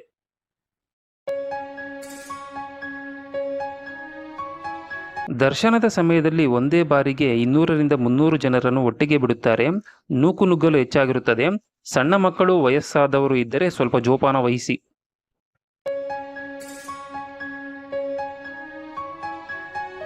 ದೇವಾಲಯದ ಒಳಗಿನ ಗರುಡ ಸ್ತಂಭವು ಅತ್ಯಂತ ವಿಶೇಷವಾದದ್ದು ಮತ್ತು ಬಹಳ ಪವಿತ್ರವಾದದ್ದು. ಗರುಡ ಸ್ತಂಭವನ್ನು ತಬ್ಬಿಕೊಳ್ಳಬಹುದು. ನೀವು ಕೂಡ ಗರುಡ ಸ್ತಂಭವನ್ನು ತಬ್ಬಿಕೊಂಡು ಗರುಡ ಸ್ತಂಭಕ್ಕೆ ನಮಸ್ಕರಿಸಿ. ದೇವಾಲಯದ ಒಳಗೆ ಸಾವಿರಾರು ವರ್ಷಗಳಷ್ಟು ಹಳೆಯದಾದ ವಟವೃಕ್ಷವಿದೆ. ವಟುವೃಕ್ಷದ ಕೆಳಗೆ ಬಟಮಂಗಲಾದೇವಿ ಅಮ್ಮನವರಿದ್ದಾರೆ. ಭಕ್ತರು ತಮ್ಮ ಕೋರಿಕೆಗಳು ಪೂರ್ತಿಯಾಗಲೆಂದು ವಟುವೃಕ್ಷಕ್ಕೆ ಹರಕೆಯನ್ನು ಕಟ್ಟುತ್ತಾರೆ. ಗರ್ಭಗುಡಿಯ ಹಿಂಭಾಗದಲ್ಲಿ ನಿಶಾ ನರಸಿಂಹ ಸ್ವಾಮಿಯ ದೇವಾಲಯವಿದೆ. ನಿಶಾ ನರಸಿಂಹ ಸ್ವಾಮಿಯು 10 ಅಡಿ ಎತ್ತರವಿದ್ದು 2ನೇ ಅಂತಸ್ತಿನಲ್ಲಿ ದೇವಾಲಯವಿರುತ್ತದೆ. ಸಣ್ಣ ಮೆಟ್ಟಿಲುಗಳ ಮೂಲಕ ಮೇಲೆ ಹತ್ತಬೇಕು. ದುಷ್ಟ ಶಕ್ತಿಗಳಿಂದ ತೊಂದರೆ ಅನುಭವಿಸುತ್ತಿರುವವರು ಸ್ವಾಮಿಯನ್ನು ದರ್ಶಿಸಿಕೊಂಡರೆ ತಮ್ಮ ತೊಂದರೆಗಳು ದೂರವಾಗುತ್ತದೆ ಎಂಬುದು ಭಕ್ತರ ನಂಬಿಕೆ. ಮೆಟ್ಟಿಲುಗಳನ್ನು ಹತ್ತಲು ಸಾಧ್ಯವಿಲ್ಲದವರು ಗರ್ಭಗುಡಿಯ ಹಿಂಭಾಗದಲ್ಲಿ ನಿಂತು ಸ್ವಲ್ಪ ಮೇಲೆ ನೋಡಿದರೆ ಸ್ವಾಮಿಯ ಮೂರ್ತಿಯು ಕಾಣುತ್ತದೆ. ಅಲ್ಲಿಂದಲೇ ನರಸಿಂಹ ಸ್ವಾಮಿಗೆ ನಮಸ್ಕರಿಸಿ. ದೇವಾಲಯದ ನೈಋತ್ಯ ಮೂಲೆಯಲ್ಲಿ ವಿಮಲಾದೇವಿ ಅಮ್ಮನವರ ದೇವಾಲಯವಿದೆ. ವಾಯುವ್ಯ ಮೂಲೆಯಲ್ಲಿ ಲಕ್ಷ್ಮೀದೇವಿ ಅಮ್ಮನವರ ದೇವಾಲಯವಿದೆ. ಲಕ್ಷ್ಮೀದೇವಿ ಅಮ್ಮನವರನ್ನು ದರ್ಶಿಸಿಕೊಂಡು ಸ್ವಲ್ಪ ಮುಂದೆ ಬಂದರೆ ಕೋನಾರ್ಕ್ನಿಂದ ಪೂರಿಗೆ ತಂದು ಪೂರಿ ದೇವಾಲಯದಲ್ಲಿ ಪ್ರತಿಷ್ಠಾಪಿಸಿರುವ ಸೂರ್ಯದೇವರ ದೇವಾಲಯವಿದೆ, ದರ್ಶಿಸಿಕೊಳ್ಳಿ.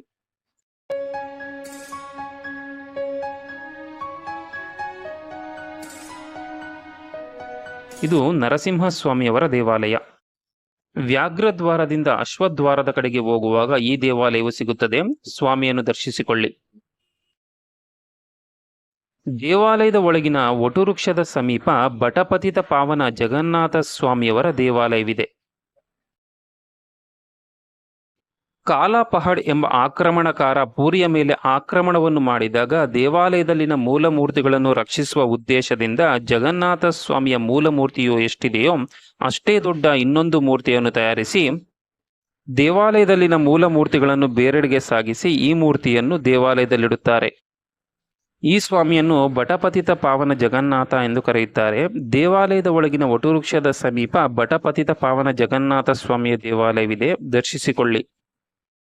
ಬ್ರಹ್ಮ ಪದಾರ್ಥವನ್ನು ಸ್ವಲ್ಪ ದಿನಗಳ ಕಾಲ ಈ ಮೂರ್ತಿಯಲ್ಲಿ ಇರಿಸಿದ್ದರಂತೆ. ಬಟಪತಿತ ಪಾವನ ಜಗನ್ನಾಥ ಸ್ವಾಮಿಯನ್ನು ತಬ್ಬಿಕೊಳ್ಳಬಹುದು. ನಿಮ್ಮ ತಲೆಯನ್ನು ಸ್ವಾಮಿಯ ಕೈಗಳಿಗೆ ತಾಕಿಸಿ ಸ್ವಾಮಿಯನ್ನು ತಬ್ಬಿಕೊಳ್ಳಿ. ತಂದೆಯನ್ನೇ ತಬ್ಬಿಕೊಂಡಂತೆ ಆನಂದವು ನಮ್ಮಲ್ಲಿ ಉಂಟಾಗುತ್ತದೆ. ಜೈ ಜಗನ್ನಾಥ.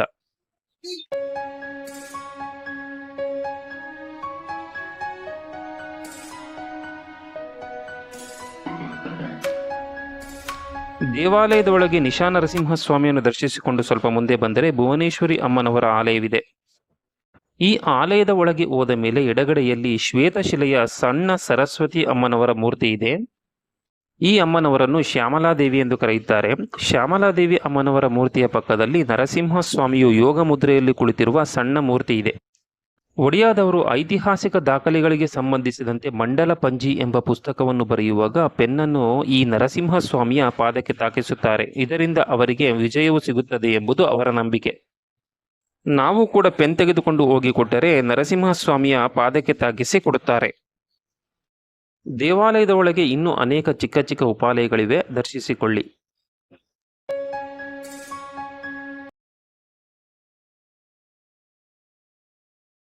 ಪೂರಿ ಜಗನ್ನಾಥ ಸ್ವಾಮಿಯ ಆಲಯದಿಂದ ಪಾರ್ಕಿಂಗ್ ಸ್ಥಳವು 800 ಮೀಟರ್ ದೂರದಲ್ಲಿದೆ. ದೇವಾಲಯದಿಂದ ಪಾರ್ಕಿಂಗ್ ಸ್ಥಳಕ್ಕೆ ಹೋಗಲು ಉಚಿತ ಬ್ಯಾಟರಿ ವೆಹಿಕಲ್ಗಳು ಅವೈಲಬಲ್ ಇರುತ್ತವೆ. ಹಿರಿಯ ನಾಗರಿಕರಿಗೆ, ಅಂಗವಿಕಲರಿಗೆ ಸಪರೇಟ್ ಬ್ಯಾಟರಿ ವೆಹಿಕಲ್ಸ್ಗಳ ವ್ಯವಸ್ಥೆ ಇರುತ್ತದೆ. ಸೈಕಲ್ ರಿಕ್ಷಾ, ಬ್ಯಾಟರಿ ವೆಹಿಕಲ್, ಬೈಕ್ಗಳನ್ನು ಹೊರತುಪಡಿಸಿ ಉಳಿದ ಯಾವುದೇ ವಾಹನಗಳು ದೇವಾಲಯದ ಸಮೀಪಕ್ಕೆ ಹೋಗಲು ಅವಕಾಶವಿಲ್ಲ. ವಿಶ್ವವಿಖ್ಯಾತ ಜಗನ್ನಾಥ ಸ್ವಾಮಿಯ ರಥಯಾತ್ರೆಯು ನಡೆಯುವುದು ಈ ರಸ್ತೆಯಲ್ಲೇ. ಇದು ಪಾರ್ಕಿಂಗ್ ಪ್ಲೇಸ್. ಇಲ್ಲಿ ವಾಹನಗಳಿಗೆ ಇಂತಿಷ್ಟು ಅಮೌಂಟ್ ಎಂದು ಚಾರ್ಜ್ ಮಾಡುತ್ತಾರೆ. ಪ್ರೈವೇಟ್ ವಾಹನದಲ್ಲಿ ಬರುವವರು ತಮ್ಮ ವಾಹನಗಳನ್ನು ಇಲ್ಲಿ ನಿಲ್ಲಿಸಬಹುದು. ಬನ್ನಿ ಈಗ ರಿಟರ್ನ್ ದೇವಾಲಯದ ಕಡೆಗೆ ಹೋಗೋಣ. ಕಟಕ್ನ ಸಮೀಪ ಬಂಕಿ ಎಂಬ ಗ್ರಾಮದಲ್ಲಿ ಚರ್ಕಿಕಾದೇವಿ ಅಮ್ಮನವರ ದೇವಾಲಯವಿದೆ. ಬಹಳ ಶಕ್ತಿಶಾಲಿ ಅಮ್ಮನವರು. ಲಕ್ಷಾಂತರ ಮಂದಿ ಭಕ್ತಾದಿಗಳು ದೇವಾಲಯಕ್ಕೆ ಭೇಟಿಯನ್ನು ನೀಡುತ್ತಾರೆ. ಚರ್ಚಿಕಾದೇವಿಯು ಜಗನ್ನಾಥ ಸ್ವಾಮಿಯ ಭಕ್ತೆ. ಒಮ್ಮೆ ಜಗನ್ನಾಥ ಸ್ವಾಮಿಯನ್ನು ದರ್ಶಿಸಿಕೊಳ್ಳಲು ಅಮ್ಮನವರು ರಾತ್ರಿ ಸುಮಾರು 11 ಗಂಟೆಯ ಸಮಯದಲ್ಲಿ ಮಾನವ ರೂಪ ಧರಿಸಿ ಆಲಯದ ಸಮೀಪ ಬರುತ್ತಾರೆ. ರಾತ್ರಿ ಸಮಯವಾದ್ದರಿಂದ ಸ್ವಾಮಿಗೆ ಏಕಾಂತ ಸೇವೆಯೂ ಮುಗಿದು ದೇವಾಲಯದ ಬಾಗಿಲನ್ನು ಹಾಕಿರುತ್ತಾರೆ. ಆಗ ಪಿತಾರ್ಚ ಮಹಾಪಾತ್ರ ಎಂಬ ಪೂಜಾರಿಯು, ಅಮ್ಮ, ನೀವು ಇಷ್ಟು ತಡವಾಗಿ ಬಂದಿದ್ದೀರಿ, ಆಲಯವು ಮುಚ್ಚಿದೆ, ಬೆಳಗ್ಗೆ ಬಂದು ದರ್ಶನ ಮಾಡಿಕೊಳ್ಳಿ ಎಂದು ಹೇಳುತ್ತಾರೆ. ಆಗ ಅಮ್ಮನವರು, ಇಲ್ಲ, ನಾನು ಈಗಲೇ ದರ್ಶನ ಮಾಡಿಕೊಳ್ಳಬೇಕು ಎಂದು ಹೇಳುತ್ತಾರೆ. ಪೂಜಾರಿಯು, ಈಗ ಏಕಾಂತ ಸೇವೆಯೂ ಮುಗಿದಿದೆ, ಆಲಯದ ಬಾಗಿಲನ್ನು ಹಾಕಿದ್ದಾರೆ, ಈಗ ಜಗನ್ನಾಥ ಸ್ವಾಮಿಯನ್ನು ದರ್ಶಿಸಿಕೊಳ್ಳಲು ಸಾಧ್ಯವಿಲ್ಲ, ಇದು ಆಲಯದ ನಿಯಮ ಎಂದು ಹೇಳುತ್ತಾರೆ. ಆಗ ಮಾನವ ರೂಪದಲ್ಲಿರುವ ಚರ್ಕಿಕಾ ಮಾತೆಯು, ಏನು ನಿನಗೆ ಅಷ್ಟೊಂದು ಪೊಗರೆ, ನಾನು ಚರ್ಕಿಕಾ ಮಾತೆ, ನಿನ್ನನ್ನು ಶಪಿಸುತ್ತೇನೆ ಎಂದು ಹೇಳುತ್ತಾರೆ. ಆಗ ಪೂಜಾರಿಯು, ನೀವು ಯಾರೇ ಆದರೂ ಕೂಡ ಜಗನ್ನಾಥ ಸ್ವಾಮಿಯ ಮುಂದೆ ಎಲ್ಲರೂ ಒಂದೇ ಎಂದು ಹೇಳಿ ತಮ್ಮ ಮನೆಗೆ ಹೊರಟು ಹೋಗುತ್ತಾರೆ. ಅಮ್ಮನವರು ಆಗ್ರಹಗೊಂಡು ರಾತ್ರಿ ಇಡೀ ಬೈಸಿ ಪಹಾಚ ಮೆಟ್ಟಿಲಿನ ಮೇಲೆ ಕುಳಿತುಕೊಳ್ಳುತ್ತಾರೆ. ಬೆಳಗ್ಗೆ ದೇವಾಲಯದ ಬಾಗಿಲು ತೆರೆದ ನಂತರ ಬಲಭದ್ರರು ಚರ್ಕಿಕಾದೇವಿಗೆ, ನೀನು ದೇವತೆಯಾಗಿದ್ದು ನನ್ನ ಭಕ್ತನಿಗೆ ಶಾಪ ಕೊಡುತ್ತೀನಿ ಎಂದು ಎದುರಿಸುತ್ತೀಯಾ, ನೀನು ನನ್ನ ಭಕ್ತನ ಮನೆಗೆ ಹೋಗಿ ಕೆಲಸ ಮಾಡಿಕೊಂಡು ಹೂಳಿಗ ಮಾಡು ಎಂದು ಹೇಳುತ್ತಾರೆ. ಜಗನ್ನಾಥ ಸ್ವಾಮಿಗೆ ಭಕ್ತರ ಮೇಲೆ ಎಷ್ಟು ಪ್ರೀತಿ, ಅಷ್ಟು ದೊಡ್ಡ ದೇವತೆಯನ್ನು ಕೂಡ ಹೂಳಿಗ ಮಾಡು ಎನ್ನುತ್ತಾರೆ. ಚರ್ಕಿಕಾ ಮಾತೆಯು ಒಬ್ಬ ವಯಸ್ಸಾದ ವಿಧವೆಯ ರೂಪದಲ್ಲಿ ಪಿತಾರ್ಚ ಮಹಾಪಾತ್ರರ ಮನೆಗೆ ಹೂಳಿಗ ಮಾಡಲು ಹೋಗುತ್ತಾರೆ. ಸ್ವಲ್ಪ ದಿನಗಳ ಹಿಂದೆ ಮಹಾಪಾತ್ರರ ತಾಯಿ ತೀರಿಕೊಂಡಿರುತ್ತಾರೆ. ಚರ್ಕಿಕಾದೇವಿ ಮಹಾಪಾತ್ರರ ಮನೆಗೆ ಬಂದು ಮಗ ಎಂದು ಕರೆಯುತ್ತಾರೆ. ಮಹಾಪಾತ್ರರಿಗೆ ತಮ್ಮ ತಾಯಿಯೇ ಬಂದ ಹಾಗೆ ಭಾಸವಾಗುತ್ತದೆ. ನೀವು ಸಾಕ್ಷಾತ್ ನಮ್ಮ ತಾಯಿಯ ರೀತಿಯಲ್ಲೇ ಇದ್ದೀರಿ, ನೀವು ನನ್ನ ಜೊತೆಯಲ್ಲೇ ಇರಿ ಎಂದು ತಮ್ಮ ಮನೆಯಲ್ಲೇ ಇರಿಸಿಕೊಳ್ಳುತ್ತಾರೆ. ಹೀಗೆ ಪ್ರತಿದಿನ ಮನೆಯಲ್ಲಿ ಕೆಲಸ ಮಾಡಿಕೊಂಡು ಚರ್ಚಿಕಾದೇವಿಯು ಜಗನ್ನಾಥ ಸ್ವಾಮಿಗೆ ಹೂಮಾಲೆಯನ್ನು ಕಟ್ಟಿಕೊಡುತ್ತಿರುತ್ತಾರೆ. ಮಹಾಪಾತ್ರರು ದೇವಾಲಯದ ಪ್ರಧಾನ ಅರ್ಚಕರು.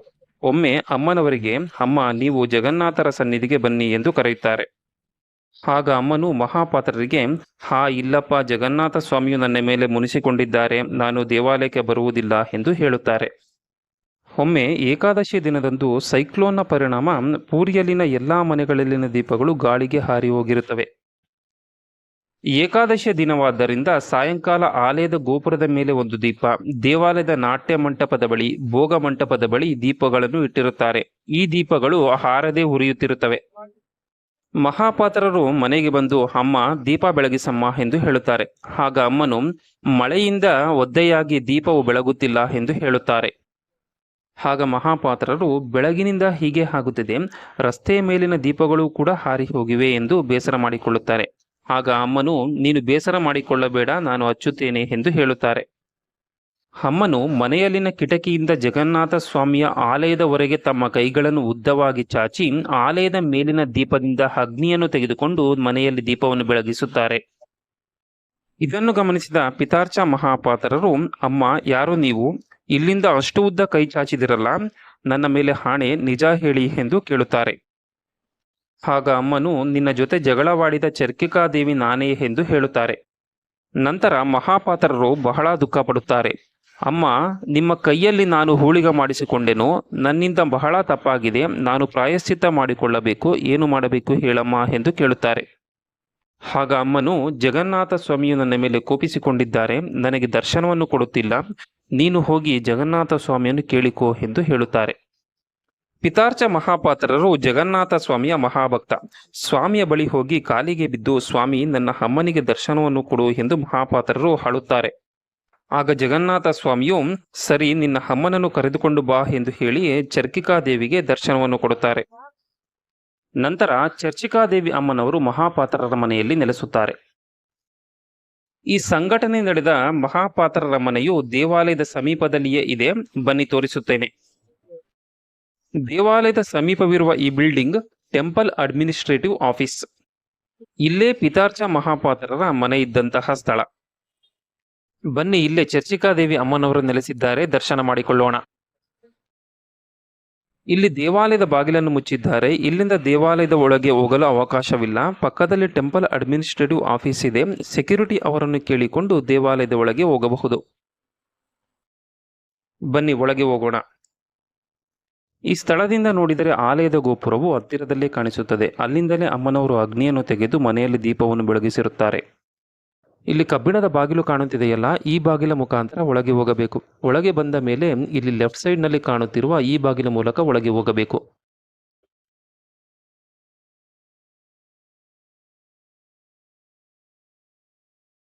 ಚರ್ಚಿಕಾದೇವಿ ಅಮ್ಮನವರನ್ನು ದರ್ಶಿಸಿಕೊಳ್ಳಿ.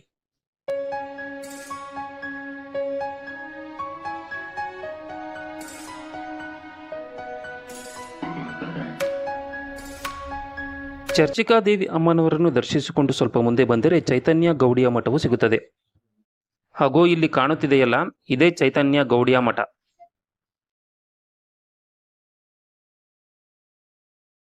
ಮಠವು ಪೂರಿ ಪೊಲೀಸ್ ಸ್ಟೇಷನ್ನ ಸಮೀಪದಲ್ಲಿಯೇ ಇರುತ್ತದೆ.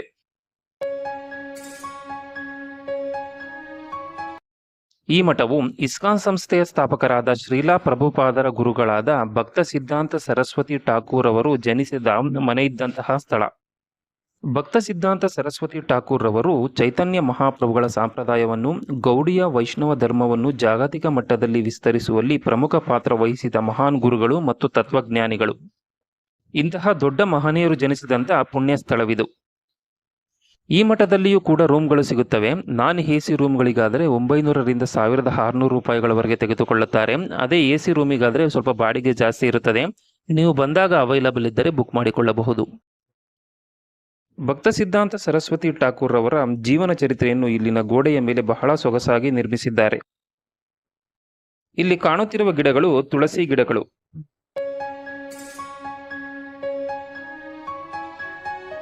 ನಮ್ಮ ದಕ್ಷಿಣದಿಂದ ಈ ಉತ್ತರದ ಕಡೆಗೆ ಬರುವವರಿಗೆ ಇಲ್ಲಿನ ಆಹಾರ ಪದ್ಧತಿಗಳಿಗೆ ಅಡ್ಜಸ್ಟ್ ಆಗುವುದು ಸ್ವಲ್ಪ ಕಷ್ಟ. ಪೂರಿಯಲ್ಲಿನ ಹೆಚ್ಚಿನ ಹೋಟೆಲ್ಗಳಲ್ಲಿ ಆಹಾರ ಪದಾರ್ಥಗಳನ್ನು ತಯಾರಿಸುವಾಗ ಈರುಳ್ಳಿ ಮತ್ತು ಬೆಳ್ಳುಳ್ಳಿಯನ್ನು ಉಪಯೋಗಿಸುವುದಿಲ್ಲ. ನಾವು ದೇವಸ್ಥಾನದ ಸಮೀಪವಿರುವ ಈ ಜೋಶಿ ಭೋಜನಾಲಯದ ಹೋಟೆಲ್ನಲ್ಲಿ ಬೆಳಗ್ಗೆ ತಿಂಡಿ, ಮಧ್ಯಾಹ್ನ ಊಟ ಮತ್ತು ರಾತ್ರಿ ಊಟವನ್ನು ಮಾಡಿದೆವು. ಪೂರಿಯಲ್ಲಿನ ಇತರ ಹೋಟೆಲ್ಗಳಿಗೆ ಕಂಪೇರ್ ಮಾಡಿದರೆ ಈ ಹೋಟೆಲ್ನಲ್ಲಿ ಪರವಾಗಿಲ್ಲ ಎನಿಸಿತು. ಈ ಕಾಫಿ ಕಲರ್ ಬಿಲ್ಡಿಂಗ್ ಕಾಣುತ್ತಿದೆಯಲ್ಲ, ಇದರ ಪಕ್ಕದಲ್ಲಿ ಇರುವ ಈ ಸಂದಿಯಿಂದ ಒಳಗೆ ಹೋಗಬೇಕು.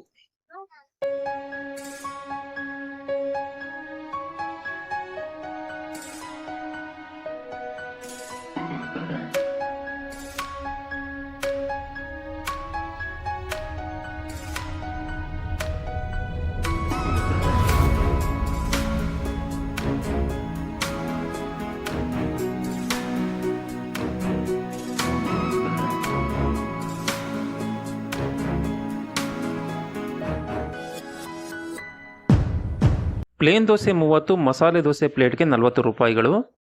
ಇಡ್ಲಿ ತೆಗೆದುಕೊಂಡರೆ 4 ಇಡ್ಲಿ, 1 ಹೊಡೆಯನ್ನು ಕೊಡುತ್ತಾರೆ, 40 ರೂಪಾಯಿ. ಪೂರಿ ಪ್ಲೇಟ್ಗೆ 40, 4 ಪೂರಿಗಳನ್ನು ಕೊಡುತ್ತಾರೆ. ಒಂದೇ ಬಾರಿಗೆ ಇಷ್ಟು ತಿಂಡಿಗಳ ವಿಡಿಯೋಗಳನ್ನು ಹೇಗೆ ತೆಗೆದರು ಎಂದುಕೊಳ್ಳಬೇಡಿ. ನಾವು 8 ಜನ ಇದ್ದೆವು. ಒಬ್ಬೊಬ್ಬರು ಒಂದೊಂದು ತಿಂಡಿಯನ್ನು ಆರ್ಡರ್ ಮಾಡಿದರು.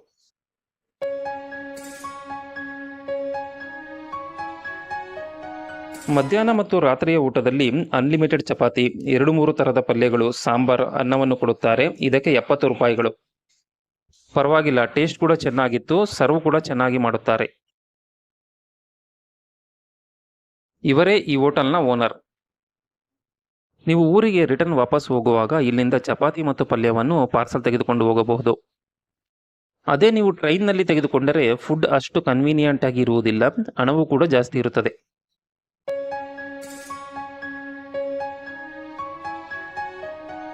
ಪೂರಿಯಲ್ಲಿ ಈ ಕಾಜಾ ಸ್ವೀಟ್ ಫೇಮಸ್. ಜಗನ್ನಾಥ ಸ್ವಾಮಿಗೆ ಅರ್ಪಿಸುವ ಪ್ರಸಾದದಲ್ಲಿಯೂ ಕೂಡ ಈ ಕಾಜಾ ಸ್ವೀಟ್ ಅನ್ನು ಉಪಯೋಗಿಸುತ್ತಾರೆ. ಊರಿಗೆ ಬಂದಂತಹ ಭಕ್ತಾದಿಗಳು ಈ ಸ್ವೀಟ್ ಅನ್ನು ತಮ್ಮ ಮನೆಗಳಿಗೆ ತೆಗೆದುಕೊಂಡು ಹೋಗುತ್ತಾರೆ. ಈ ಸ್ವೀಟ್ ಅನ್ನು ತುಪ್ಪದಿಂದ ಅಥವಾ ಎಣ್ಣೆಯಿಂದ ತಯಾರಿಸಿರುತ್ತಾರೆ. ತುಪ್ಪದಿಂದ ಮಾಡಿರುವ ಸ್ವೀಟ್ಗಾದರೆ ಸ್ವಲ್ಪ ರೇಟ್ ಜಾಸ್ತಿ ಇರುತ್ತದೆ. ದೇವಸ್ಥಾನದ ಸುತ್ತಮುತ್ತಲೂ ಅನೇಕ ಅಂಗಡಿಗಳಿವೆ. ಶಾಪಿಂಗ್ ಮಾಡುವವರು ಮಾಡಬಹುದು.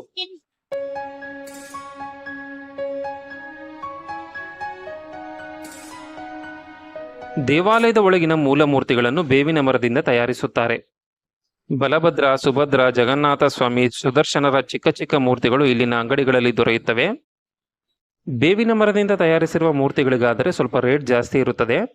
ಮಾವು ಹಾಗೂ ಇತರ ಮರಗಳಿಂದ ತಯಾರಿಸಿರುವುದಾದರೆ ಸ್ವಲ್ಪ ರೇಟ್ ಕಡಿಮೆ ಇರುತ್ತದೆ. ತೆಗೆದುಕೊಳ್ಳ ಬಯಸುವವರು ತೆಗೆದುಕೊಳ್ಳಬಹುದು.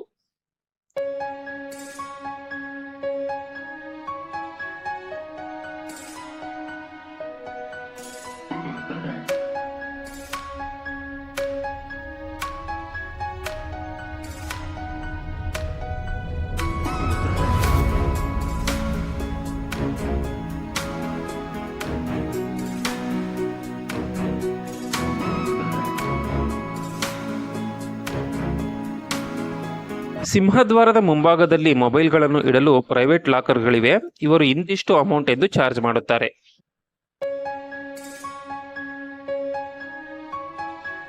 ಜಗನ್ನಾಥ ಸ್ವಾಮಿಯ ದೇವಾಲಯದ ಸಮೀಪ ಶ್ರೀ ಸತ್ಯನಾರಾಯಣ ಸ್ವಾಮಿಯ ದೇವಾಲಯವಿದೆ. ಬನ್ನಿ ದರ್ಶಿಸಿಕೊಳ್ಳೋಣ. ಆಲಯದ ಪಕ್ಕದಲ್ಲಿ ಇರುವ ಈ ಮಾರ್ಗದಿಂದ ನಾವು ಮುಂದೆ ಸಾಗಬೇಕು.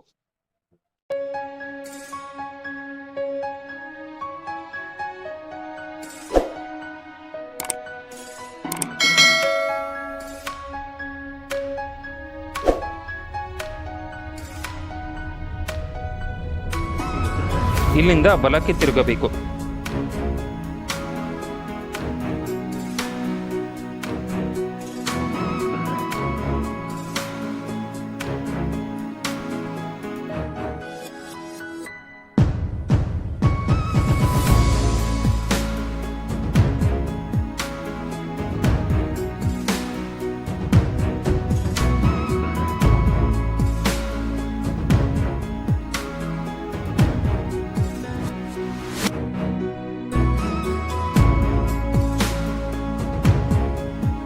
ಸ್ವಾಮಿಗೆ ಅಲಂಕಾರವನ್ನು ಮಾಡುತ್ತಿದ್ದಾರೆ.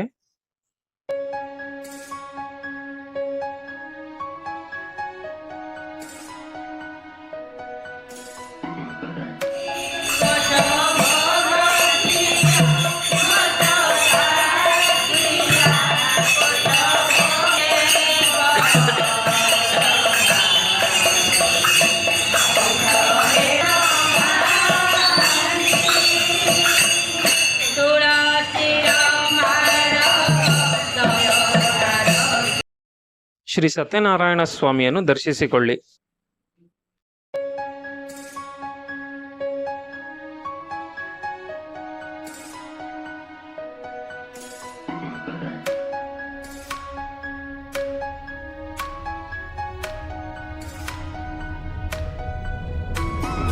ಅಲ್ಲಿ ಕಾಣುತ್ತಿರುವುದು ಶ್ರೀ ಸತ್ಯನಾರಾಯಣ ಸ್ವಾಮಿ ದೇವಾಲಯದ ಗೋಪುರ. ಸತ್ಯನಾರಾಯಣ ಸ್ವಾಮಿ ದೇವಾಲಯದ ಸಮೀಪ ಉಚಿತ ಲಗೇಜ್ ಕೌಂಟರ್ಗಳಿವೆ. ನಿಮ್ಮ ಲಗೇಜ್ ಹಾಗೂ ಇನ್ನಿತರ ವಸ್ತುಗಳನ್ನು ಇಲ್ಲಿ ಇಡಬಹುದು.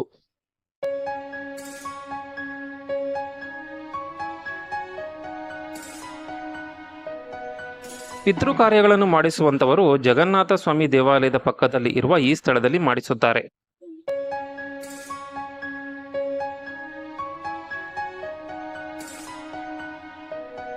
ಇವರೆಲ್ಲ ವಿದೇಶಿ ಭಕ್ತರು ಮೇಘನಾದ ಪ್ರಾಕಾರದಲ್ಲಿರುವ ಪತಿತ ಪಾವನ ಜಗನ್ನಾಥ ಸ್ವಾಮಿಯನ್ನು ದರ್ಶಿಸಿಕೊಂಡು ಹೋಗುತ್ತಿದ್ದಾರೆ. ಪೂರಿ ಜಗನ್ನಾಥ ಸ್ವಾಮಿಯ ದೇವಾಲಯದ ಸಮೀಪ ಪೂರಿಯಲ್ಲಿನ ಅಷ್ಟಚಂಡಿಯರಲ್ಲಿ ಒಬ್ಬರಾದ ಶ್ರೀ ವರಾಹಿ ಮಾತೆಯ ದೇವಾಲಯವಿದೆ. ಬನ್ನಿ ದರ್ಶನ ಮಾಡಿಕೊಳ್ಳೋಣ. ಪೂರಿ ಜಗನ್ನಾಥ ಸ್ವಾಮಿ ದೇವಾಲಯದ ಈ ಅಶ್ವದ್ವಾರದ ಮುಂಭಾಗದಲ್ಲಿ ಇರುವ ಈ ಮಾರ್ಗದಿಂದ ನಾವು ಮುಂದೆ ಸಾಗಬೇಕು. ಬನ್ನಿ ಶ್ರೀ ವರಾಹಿ ಮಾತೆಯನ್ನು ದರ್ಶನ ಮಾಡಿಕೊಳ್ಳೋಣ. ಅಶ್ವದ್ವಾರದ ಮುಂಭಾಗದಿಂದ ಹೀಗೆ ಬಂದು ನಮ್ಮ ಎಡಗಡೆಯಲ್ಲಿ ಇರುವ ಈ ಮಾರ್ಗದಿಂದ ನಾವು ಮುಂದೆ ಸಾಗಬೇಕು. ಇಲ್ಲಿ ಆಟೋ ಸ್ಟ್ಯಾಂಡ್ ಕಾಣುತ್ತಿದೆಯಲ್ಲ, ಅದರ ಪಕ್ಕದಲ್ಲಿ ಇರುವ ಸಣ್ಣ ಸಂದಿಯಿಂದ ಒಳಗೆ ಹೋಗಬೇಕು.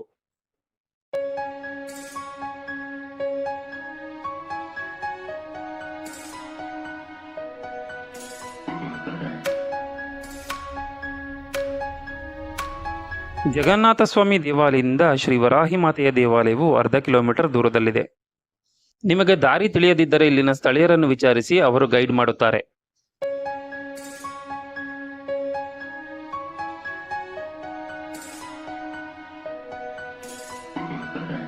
ಇದೇ ವರಾಹಿ ಮಾತೆಯ ದೇವಾಲಯ. ಬನ್ನಿ ಅಮ್ಮನವರನ್ನು ದರ್ಶಿಸಿಕೊಳ್ಳೋಣ. ಶ್ರೀ ವರಾಹಿ ಮಾತೆ ದರ್ಶಿಸಿಕೊಳ್ಳಿ. ಶ್ರೀ ವರಾಹಿ ಮಾತೆಯು ಬಹಳ ಮಹಿಮಾನ್ವಿತ ಶಕ್ತಿಶಾಲಿ ಅಮ್ಮನವರು. ಪೂರಿಯಲ್ಲಿನ ಅಷ್ಟಚಂಡಿಯರಲ್ಲಿ ಒಬ್ಬರು. ನೀವು ಪೂರಿಗೆ ಬಂದಾಗ ವರಾಹಿ ಮಾತೆಯನ್ನು ತಪ್ಪದೇ ದರ್ಶಿಸಿಕೊಳ್ಳಿ.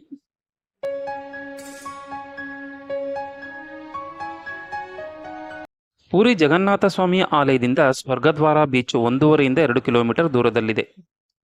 ಆಲಯದ ಸಮೀಪದಿಂದ ಬಸ್ ಹಾಗೂ ಶೇರ್ಡ್ ಆಟೋಗಳು ದೊರೆಯುತ್ತದೆ. ಬನ್ನಿ ಹೋಗೋಣ. ಈ ಬಸ್ಗಳಲ್ಲ, ಈ ಬಸ್ಗಳು ಬೇರೆ ಸ್ಥಳಗಳಿಗೆ ಹೋಗುವುದು. ಇನ್ನು ಸ್ವಲ್ಪ ಮುಂದೆ ಹೋಗಬೇಕು. ಅಲ್ಲಿ ಕಾಣುತ್ತಿದೆಯಲ್ಲ, ಆ ಬಸ್ ಹೋಗುತ್ತದೆ. ಬನ್ನಿ ಹೋಗೋಣ. ಈ ಬಸ್ ಲೋಕನಾಥ್ ದೇವಾಲಯಕ್ಕೂ ಹೋಗುತ್ತದೆ. ಲೋಕನಾಥ್ ದೇವಾಲಯವು ಪೂರಿಯಿಂದ 6 ಕಿಲೋಮೀಟರ್ ದೂರದಲ್ಲಿದೆ. ಬಸ್ನಲ್ಲಿ ಸ್ವರ್ಗದ್ವಾರ ಬೀಚ್ಗೆ ಹೋಗಲು ಒಬ್ಬರಿಗೆ 15 ರೂಪಾಯಿಗಳನ್ನು ತೆಗೆದುಕೊಳ್ಳುತ್ತಾರೆ. ನೀವು 5-6 ಮಂದಿ ಇದ್ದರೆ ಶೇರ್ ಆಟೋ ಮಾತನಾಡಿಕೊಂಡು ಹೋಗಬಹುದು. ಶೇರ್ ಆಟೋದವರು ಒಬ್ಬರಿಗೆ 20 ರೂಪಾಯಿಗಳನ್ನು ತೆಗೆದುಕೊಳ್ಳುತ್ತಾರೆ.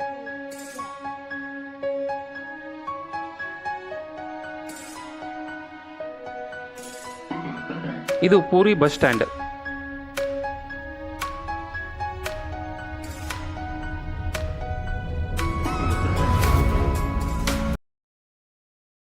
ಬಸ್ ಹತ್ತಿದ ಮೇಲೆ ಅನಿಸಿತು, ಆಟೋದಲ್ಲೇ ಬಂದಿದ್ದರೆ ಆಗುತ್ತಿತ್ತು ಎಂದು. ಬಸ್ನಲ್ಲಿ ಪೂರಿ ನಗರವನ್ನೆಲ್ಲ ಸುತ್ತಿಕೊಂಡು ಬೀಚಿನ ಬಳಿ ಬರುವುದಕ್ಕೆ 50 ನಿಮಿಷವಾಯಿತು. ಕೊಂಕಣ ಸುತ್ತಿಕೊಂಡು ಮೈಲಾರಕ್ಕೆ ಬರುವುದು ಎನ್ನುತ್ತಾರಲ್ಲ, ಹಾಗೆ ಅನಿಸಿತು. ಈ ಬೀಚಿನ ಬಳಿ ಅನೇಕ ಹೋಟೆಲ್ಗಳಿವೆ, ಇಲ್ಲೂ ಕೂಡ ರೂಮ್ ಬುಕ್ ಮಾಡಿಕೊಳ್ಳಬಹುದು. ದೇವಾಲಯದ ಸಮೀಪದ ರೂಮ್ಗಳಿಗೆ ಕಂಪೇರ್ ಮಾಡಿದರೆ ಬೀಚ್ ರೋಡ್ನಲ್ಲಿರುವ ರೂಮ್ಗಳಿಗೆ ಬಾಡಿಗೆ ಜಾಸ್ತಿ ಇರುತ್ತದೆ ಮತ್ತು ಇಲ್ಲಿಂದ ದೇವಾಲಯಕ್ಕೆ ಓಡಾಡಲು ಸ್ವಲ್ಪ ದೂರವೆನಿಸುತ್ತದೆ. Early morning beautiful sunrise experience ಮಾಡುವವರಿಗೆ, ನೈಟ್ ಬೀಚ್ ಮಾರ್ಕೆಟ್ ಎಂಜಾಯ್ ಮಾಡುವವರಿಗೆ ಬೀಚ್ ರೋಡ್ನಲ್ಲಿರುವ ಹೋಟೆಲ್ಗಳು ಬೆಸ್ಟ್ ಆಪ್ಷನ್. ಬೀಚ್ ಅಟ್ಮಾಸ್ಫಿಯರ್ ಬಹಳ ಚೆನ್ನಾಗಿರುತ್ತದೆ. ರೂಮ್ ಎಲ್ಲಿ ಮಾಡಬೇಕೆಂಬುದು ನಿಮ್ಮ ಚಾಯ್ಸ್. ಪೂರಿ ಜಗನ್ನಾಥ ಸ್ವಾಮಿಯ ದೇವಾಲಯದ ಸಮೀಪ 5 ತೀರ್ಥಗಳಿವೆ. ಈ 5 ತೀರ್ಥಗಳನ್ನು ಪಂಚತೀರ್ಥಗಳೆಂದು ಕರೆಯುತ್ತಾರೆ. ಈ ಪಂಚತೀರ್ಥಗಳಲ್ಲಿ ಒಂದು ತೀರ್ಥ ದೇವಾಲಯದ ಒಳಗಿದೆ. ಆ ತೀರ್ಥವನ್ನು ರೋಹಿಣಿ ಕುಂಡ ಎಂದು ಕರೆಯುತ್ತಾರೆ. ಆ ಪಂಚತೀರ್ಥಗಳಲ್ಲಿ ಈ ಸಮುದ್ರವೂ ಕೂಡ ಒಂದು. ಪೂರಿಯಲ್ಲಿ ಈ ಸಮುದ್ರವನ್ನು ಕೂಡ ತೀರ್ಥವೆಂದು ಭಾವಿಸುತ್ತಾರೆ. ನಮ್ಮ ಇಂಡಿಯಾದಲ್ಲಿನ ಬೆಸ್ಟ್ ಬೀಚ್ಗಳಲ್ಲಿ ಪೂರಿ ಬೀಚ್ ಕೂಡ ಒಂದು. ಇದು ಸ್ವರ್ಗದ್ವಾರ ಬೀಚ್. ಈ ಬೀಚಿನ ಬಳಿ ಸವಾರಿ ಮಾಡುವುದಕ್ಕೆ ಒಂಟೆಗಳಿವೆ. ಸಣ್ಣ ಮಕ್ಕಳ ಜೊತೆ ಬಂದರೆ ತಪ್ಪದೇ ಟ್ರೈ ಮಾಡಿ, ದೊಡ್ಡವರು ಕೂಡ ಎಂಜಾಯ್ ಮಾಡಬಹುದು. ಒಂಟೆಯ ಮೇಲೆ ಸವಾರಿ ಮಾಡುವುದಕ್ಕೆ ಒಬ್ಬರಿಗೆ 50 ರಿಂದ 100 ರೂಪಾಯಿ ತೆಗೆದುಕೊಳ್ಳುತ್ತಾರೆ. ಬ್ರಹ್ಮದೇವರು ಸಕಲ ದೇವಾನುದೇವತೆಗಳೊಂದಿಗೆ ಪೂರಿಯಲ್ಲಿ ಮೊದಲ ಬಾರಿಗೆ ಪ್ರತ್ಯಕ್ಷವಾದ ಸ್ಥಳವಿದು. ಪೂರಿಗೆ ಬಂದಂತಹ ಭಕ್ತಾದಿಗಳು ಈ ತೀರ್ಥದಲ್ಲಿ ಸ್ನಾನ ಮಾಡುತ್ತಾರೆ. ನೀವು ಕೂಡ ಪೂರಿಗೆ ಬಂದಾಗ ತಪ್ಪದೇ ಈ ತೀರ್ಥದಲ್ಲಿ ಸ್ನಾನ ಮಾಡಿ. ಈ ಸ್ವರ್ಗದ್ವಾರ ಬೀಚ್ನ ಸಮೀಪವೇ ಗೋಲ್ಡನ್ ಬೀಚ್ ಕೂಡ ಇದೆ.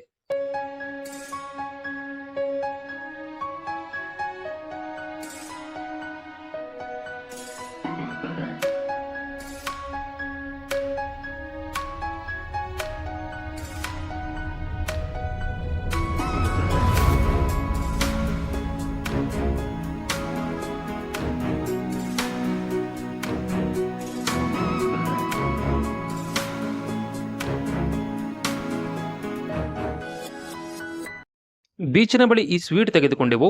ಪರವಾಗಿಲ್ಲ, ಟೇಸ್ಟ್ ಚೆನ್ನಾಗಿತ್ತು. ಒಂದಕ್ಕೆ 10 ರೂಪಾಯಿ. ಪೂರಿಯಲ್ಲಿನ ಇತರ ಆಲಯಗಳನ್ನು ನೋಡಲು ಬೀಚಿನ ಬಳಿ ಆಟೋ ಮಾಡಿದೆವು.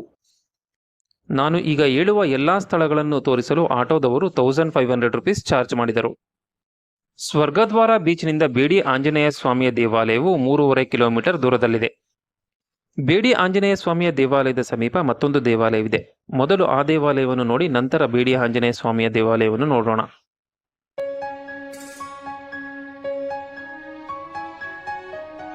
ಇದು ಸೋನಾರ್ ಗೌರಾಂಗ ಮಂದಿರ. ದೇವಾಲಯದ ಒಳಗೆ ವಿಡಿಯೋ ಚಿತ್ರೀಕರಣಕ್ಕೆ ಅವಕಾಶವಿಲ್ಲ. ಈ ದೇವಾಲಯದ ಸಮೀಪ ಸುಭದ್ರಾ ಮಂದಿರವಿದೆ. ಬನ್ನಿ ದರ್ಶನ ಮಾಡಿಕೊಳ್ಳೋಣ. ಈ ಮಾರ್ಗದಿಂದ ನಾವು ಮುಂದೆ ಸಾಗಬೇಕು.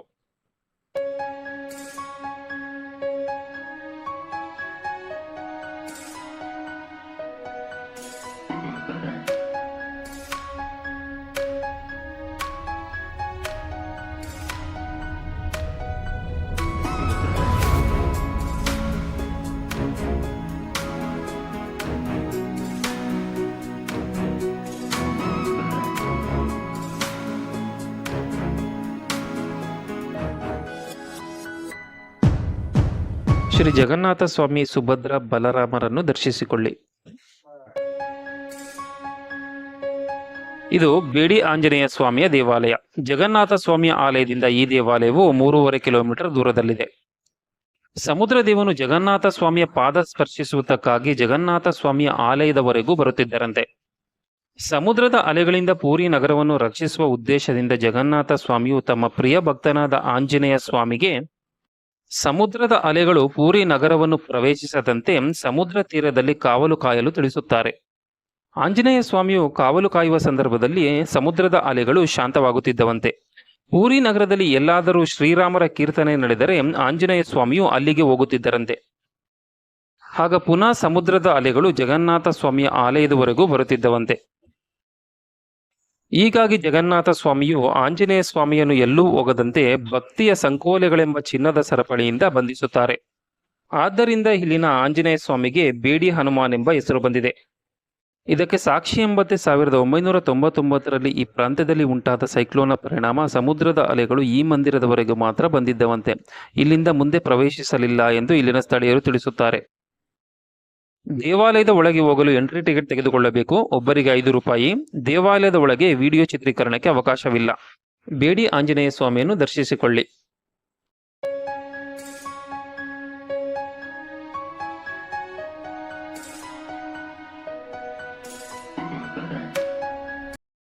ಬೇಡಿ ಆಂಜನೇಯ ಸ್ವಾಮಿಯ ದೇವಾಲಯದಿಂದ ವಾಕೇಬಲ್ ಡಿಸ್ಟೆನ್ಸ್ನಲ್ಲಿ ನರಸಿಂಹ ಸ್ವಾಮಿಯ ದೇವಾಲಯವಿದೆ, ದರ್ಶಿಸಿಕೊಳ್ಳಿ.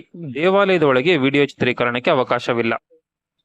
ದೇವಾಲಯದ ಎಂಟ್ರಿ ಟಿಕೆಟ್ ಒಬ್ಬರಿಗೆ 5 ರೂಪಾಯಿ. ಬೇಡಿ ಹನುಮಾನರ ಮಂದಿರವನ್ನು ದರ್ಶನ ಮಾಡಿಕೊಂಡು ಈಗ ಬುದ್ಧ ಮಂದಿರಕ್ಕೆ ಹೋಗುತ್ತಿದ್ದೇವೆ. ಬೇಡಿ ಹನುಮಾನ್ ಮಂದಿರದಿಂದ ಬುದ್ಧ ಮಂದಿರವು 1.5 ಕಿಲೋಮೀಟರ್ ದೂರದಲ್ಲಿದೆ. ಇದು ಬೌದ್ಧ ಮಂದಿರ.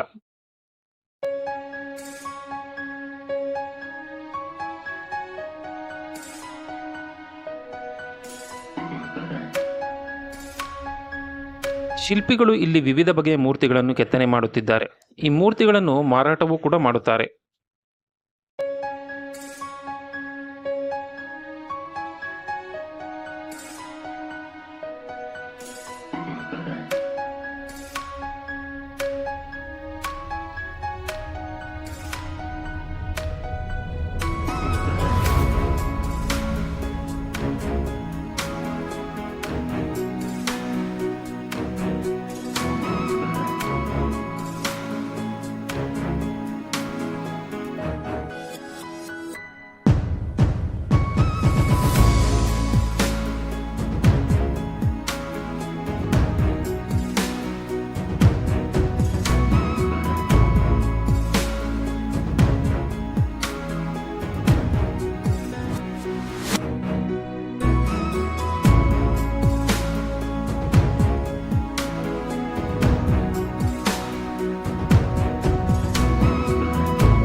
ಈಗ ಬುದ್ಧ ಮಂದಿರದಿಂದ ಗುಂಡೀಚಾ ಮಂದಿರಕ್ಕೆ ಹೋಗುತ್ತಿದ್ದೇವೆ.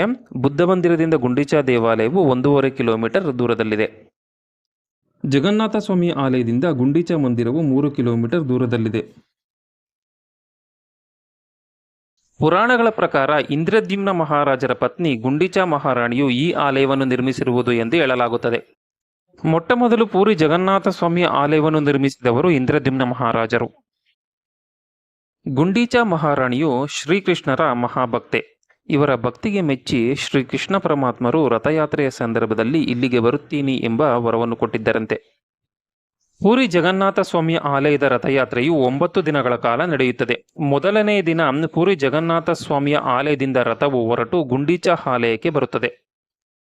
7 ದಿನಗಳ ಕಾಲ ಶ್ರೀಕೃಷ್ಣ, ಬಲರಾಮ, ಸುಭದ್ರರು ಗುಂಡೀಚಾ ಆಲಯದಲ್ಲೇ ಇರುತ್ತಾರೆ. ಕೊನೆಯ ದಿನ ರಥವು ಗುಂಡೀಚಾ ಆಲಯದಿಂದ ಜಗನ್ನಾಥರ ಆಲಯಕ್ಕೆ ಹೋಗುತ್ತದೆ. ಈಗ ಈ ಆಲಯವು ಕ್ಲೋಸ್ ಆಗಿದೆ. ಕೇವಲ ರಥಯಾತ್ರೆಯ ಸಂದರ್ಭದಲ್ಲಿ ಮಾತ್ರವೇ ಈ ಆಲಯವು ಓಪನ್ ಆಗಿರುತ್ತದೆ. ಶ್ರೀ ಜಗನ್ನಾಥ ಸ್ವಾಮಿಯ ಆಲಯವಿರುವ ಸ್ಥಳವನ್ನು ದ್ವಾರಕವೆಂದು, ಈ ಗುಂಡೀಚಾ ಮಂದಿರವನ್ನು ಬೃಂದಾವನವೆಂದು ಭಾವಿಸುತ್ತಾರೆ. ವರ್ಷಕ್ಕೆ ಒಮ್ಮೆ ಶ್ರೀಕೃಷ್ಣ, ಬಲರಾಮ, ಸುಭದ್ರರು ಬೃಂದಾವನಕ್ಕೆ ಬರುತ್ತಾರೆ ಎಂಬ ನಂಬಿಕೆ ಇದೆ. ಬೃಂದಾವನದಲ್ಲಿ ಹೆಚ್ಚಾಗಿ ಸಮುದ್ರದ ಮರಳಿರುತ್ತದೆ. ಆದ್ದರಿಂದ ಈ ಆಲಯದ ಮುಂಭಾಗದಲ್ಲಿ ಮರಳನ್ನು ಇರಿಸಿದ್ದಾರೆ. ಶ್ರೀಕೃಷ್ಣ, ಬಲರಾಮ, ಸುಭದ್ರರು ಬೃಂದಾವನಕ್ಕೆ ಬಂದು ಈ ಮರಳಿನಲ್ಲಿ ಆಟವಾಡುತ್ತಾರೆ ಎಂಬ ನಂಬಿಕೆ ಭಕ್ತರಲ್ಲಿದೆ. ಈ ಸ್ಥಳವನ್ನು ಶರದಬಲಿ ಎಂದು ಕರೆಯುತ್ತಾರೆ. ಗುಂಡೀಚಾ ದೇವಾಲಯದ ಹಿಂಭಾಗದಲ್ಲಿ ಆದಿ ನರಸಿಂಹಸ್ವಾಮಿಯ ದೇವಾಲಯವಿದೆ. ಬನ್ನಿ ಹೋಗೋಣ. ಗುಂಡೀಚಾ ದೇವಾಲಯದಿಂದ ಆದಿ ನರಸಿಂಹಸ್ವಾಮಿಯ ದೇವಾಲಯವು ವಾಕೇಬಲ್ ಡಿಸ್ಟೆನ್ಸ್ ನಲ್ಲಿ ಇದೆ. ಗುಂಡೀಚಾ ದೇವಾಲಯದ ಪಕ್ಕದಲ್ಲಿ ಇರುವ ಈ ಮಾರ್ಗದಿಂದ ನಾವು ಮುಂದೆ ಸಾಗಬೇಕು. ಗುಂಡೀಚಾ ಆಲಯವು ಕ್ಲೋಸ್ ಆಗಿರುವುದರಿಂದ ಇಲ್ಲಿನ ಸಣ್ಣ ಗುಡಿಯಲ್ಲಿರುವ ಜಗನ್ನಾಥ ಸ್ವಾಮಿಯನ್ನು ಭಕ್ತರು ದರ್ಶಿಸಿಕೊಳ್ಳುತ್ತಾರೆ. ನೀವು ಕೂಡ ದರ್ಶಿಸಿಕೊಳ್ಳಿ.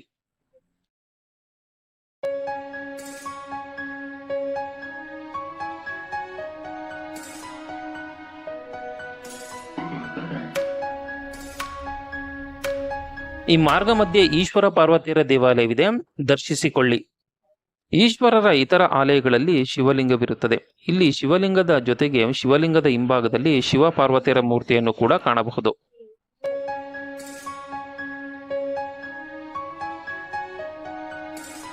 ಇದು ಆದಿ ನೃಸಿಂಹಸ್ವಾಮಿಯ ದೇವಾಲಯ. ಇಂದ್ರದ್ಯುಮ್ನ ಮಹಾರಾಜರು ಅಶ್ವಮೇಧ ಯಾಗವನ್ನು ನಡೆಸುವಾಗ ಯಾಗ ಸಂರಕ್ಷಣೆಗಾಗಿ ಇಲ್ಲಿ ದೊಡ್ಡ ಉಗ್ರ ನರಸಿಂಹಸ್ವಾಮಿಯ ಮೂರ್ತಿಯನ್ನು ಪ್ರತಿಷ್ಠಾಪಿಸಿದ್ದರಂತೆ. ನಂತರ ಆದಿಗುರು ಶಂಕರಾಚಾರ್ಯರು ಸ್ವಾಮಿಯ ಉಗ್ರ ರೂಪವನ್ನು ನೋಡಲಾಗುತ್ತಿಲ್ಲ ಎಂದು ಶಾಂತ ನೃಸಿಂಹಸ್ವಾಮಿಯ ಮೂರ್ತಿಯನ್ನು ಉಗ್ರ ನೃಸಿಂಹಸ್ವಾಮಿಯ ಮುಂಭಾಗದಲ್ಲಿ ಪ್ರತಿಷ್ಠಾಪಿಸುತ್ತಾರೆ. ಉಗ್ರ ನೃಸಿಂಹಸ್ವಾಮಿಯ ಮೂರ್ತಿಯು ಶಾಂತ ನೃಸಿಂಹಸ್ವಾಮಿಯ ಮೂರ್ತಿಯ ಹಿಂಭಾಗದಲ್ಲಿರುತ್ತದೆ. ಪರದೆಯನ್ನು ಹಾಕಿರುತ್ತಾರೆ. ನಮ್ಮನ್ನು ಗರ್ಭಾಲಯದವರೆಗೂ ಬಿಡುವುದಿಲ್ಲ, ಆದ್ದರಿಂದ ಉಗ್ರ ನೃಸಿಂಹಸ್ವಾಮಿಯ ಮೂರ್ತಿಯು ನಮಗೆ ಕಾಣುವುದಿಲ್ಲ. ಇಲ್ಲಿನ ನರಸಿಂಹಸ್ವಾಮಿಯ ಮೂರ್ತಿಯು ಬಹಳ ವಿಶೇಷವಾಗಿದೆ. ತೀಕ್ಷ್ಣವಾದ ಮೂಗು, ಬಾಗಿದ ಮೀಸೆ, ಚಾಚಿದ ನಾಲಿಗೆ ಇದೆ. ನೃಸಿಂಹಸ್ವಾಮಿಯನ್ನು ದರ್ಶಿಸಿಕೊಳ್ಳಿ.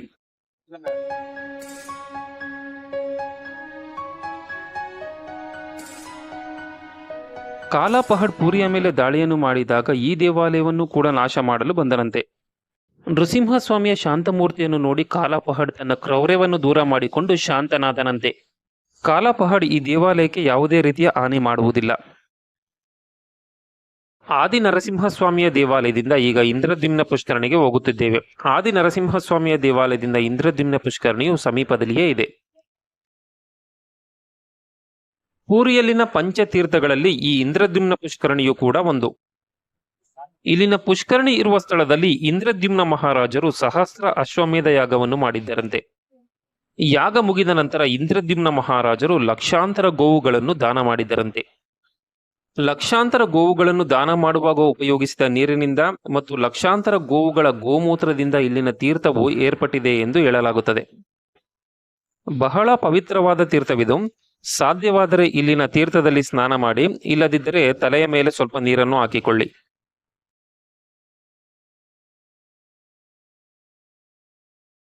ಈ ಪುಷ್ಕರಣಿಯ ಬಳಿ ಸಾಕ್ಷಿಗೋಪಾಲ್ ದೇವಾಲಯ, ನೀಲಕಂಠೇಶ್ವರ ಮಹಾದೇವರ ದೇವಾಲಯ, ಇಂದ್ರದ್ಯುಮ್ನ ಮಹಾರಾಜರ ಆಲಯ ಹಾಗೂ ಪಂಚಮುಖಿ ಆಂಜನೇಯ ಸ್ವಾಮಿಯ ದೇವಾಲಯವಿದೆ. ದರ್ಶಿಸಿಕೊಳ್ಳಿ. ಇಲ್ಲಿನ ಪಂಚಮುಖಿ ಆಂಜನೇಯ ಸ್ವಾಮಿಯ ದೇವಾಲಯವು ಸಣ್ಣ ಗುಡಿಯಾಗಿದ್ದು, ಗುಡಿಯ ಒಳಗಿನ ಬಲಭಾಗದಲ್ಲಿ ನೀಲಮಾಧವರ ಮೂರ್ತಿ ಇದೆ. ನೀಲಮಾಧವರ ಕೈಯಲ್ಲಿನ ಪದ್ಮದಲ್ಲಿ ಲಕ್ಷ್ಮೀದೇವಿ ಇದ್ದಾರೆ. ಬಹಳ ಅಪರೂಪವಾದ ಮೂರ್ತಿ. ನಾವು ಇಲ್ಲಿಗೆ ಬಂದಾಗ ದೇವಾಲಯವು ಕ್ಲೋಸ್ ಆಗಿತ್ತು. ನೀಲಮಾಧವರ ಮೂರ್ತಿಯನ್ನು ತೋರಿಸಲಾಗಲಿಲ್ಲ. ಈ ಪುಷ್ಕರಣಿಯ ಬಳಿ ಅನೇಕ ಮಂದಿ ಭಕ್ತಾದಿಗಳು ಪಿತೃದೇವತೆಗಳಿಗೆ ಪಿಂಡ ಪ್ರದಾನವನ್ನು ಮಾಡುತ್ತಾರೆ. ಇಲ್ಲಿ ಪಿತೃದೇವತೆಗಳಿಗೆ ಪಿಂಡ ಪ್ರದಾನವನ್ನು ಮಾಡಲು ಸಾಧ್ಯವಾಗದವರು ಈ ಪುಷ್ಕರಣಿಯ ನೀರನ್ನು 3 ಬಾರಿ ಕೈಯಲ್ಲಿ ತೆಗೆದುಕೊಂಡು ಪಿತೃದೇವತೆಗಳನ್ನು ನೆನೆದು ಅರ್ಘ್ಯವನ್ನು ಬಿಡಿ. ಹೀಗೆ ಮಾಡುವುದರಿಂದ ಪಿತೃದೇವತೆಗಳಿಗೆ ಸಂಬಂಧಿಸಿದ ದೋಷಗಳು ನಿವಾರಣೆಯಾಗುತ್ತದೆ ಎಂಬುದು ಭಕ್ತರ ನಂಬಿಕೆ. ಶಿವ ಕೇಶವರು ನೆಲೆಗೊಂಡಿರುವ ಪುಣ್ಯ ಸ್ಥಳವಿದು. ಇಲ್ಲಿನ ನೀಲಕಂಠ ಮಹಾದೇವರ ಲಿಂಗವು ಪೂರಿಯಲ್ಲಿನ ಪಂಚಮಹಾಲಿಂಗಗಳಲ್ಲಿ ಸಹದೇವ ಲಿಂಗವಿದು. ಯಾರಿಗೆ ಶನಿದೇವರ ದೋಷವಿರುವುದೋ ಅವರು ಇಲ್ಲಿನ ನೀಲಕಂಠ ಮಹಾದೇವರಿಗೆ ಶಮಿ ಪತ್ರೆಯನ್ನು ಅರ್ಪಿಸಿದರೆ ತಮ್ಮ ಶನಿ ದೋಷವು ದೂರವಾಗುತ್ತದೆ ಎಂಬುದು ಭಕ್ತರ ನಂಬಿಕೆ.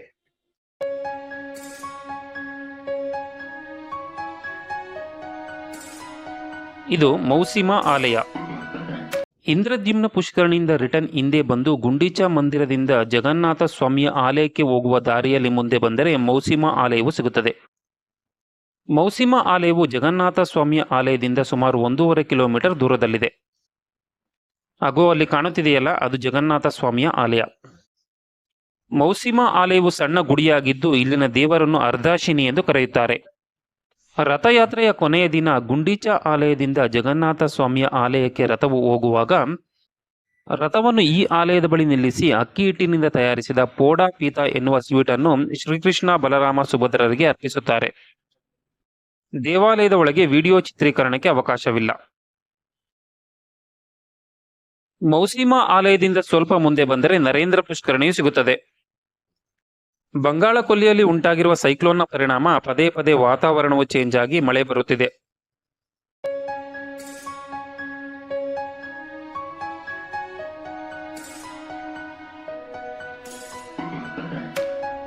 ಬನ್ನಿ, ಈಗ ಸ್ವಲ್ಪ ಮಳೆ ಕಡಿಮೆ ಆದಂತಿದೆ. ದೇವಾಲಯಕ್ಕೆ ಹೋಗೋಣ. ದೇವಾಲಯದ ಒಳಗೆ ಹೋಗಲು ಎಂಟ್ರಿ ಟಿಕೆಟ್ ತೆಗೆದುಕೊಳ್ಳಬೇಕು. ಒಬ್ಬರಿಗೆ 10 ರೂಪಾಯಿ. ಇದು ನರೇಂದ್ರ ಪುಷ್ಕರಣಿ. ಪೂರಿಯಲ್ಲಿನ ಪಂಚತೀರ್ಥಗಳಲ್ಲಿ ಈ ನರೇಂದ್ರ ಪುಷ್ಕರಣಿಯು ಅದಕ್ಕೆ ಸೇರುವುದಿಲ್ಲ. ಪಂಚತೀರ್ಥಗಳಲ್ಲಿ ಈ ಪುಷ್ಕರಣಿಯು ಒಂದಲ್ಲ. ಜಗನ್ನಾಥ ಸ್ವಾಮಿಯ ಆಲಯದಿಂದ ನರೇಂದ್ರ ಪುಷ್ಕರಣಿಯು 1.5 ಕಿಲೋಮೀಟರ್ ದೂರದಲ್ಲಿದೆ. ಈ ತೀರ್ಥದಲ್ಲಿ ಜಗನ್ನಾಥ ಸ್ವಾಮಿಗೆ ಚಂದನೋತ್ಸವವನ್ನು ನೆರವೇರಿಸುತ್ತಾರೆ. ಈ ಪುಷ್ಕರಣಿಯ ಸುತ್ತಮುತ್ತಲಿನ ಪ್ರದೇಶ ಬಹಳ ಚೆನ್ನಾಗಿದೆ.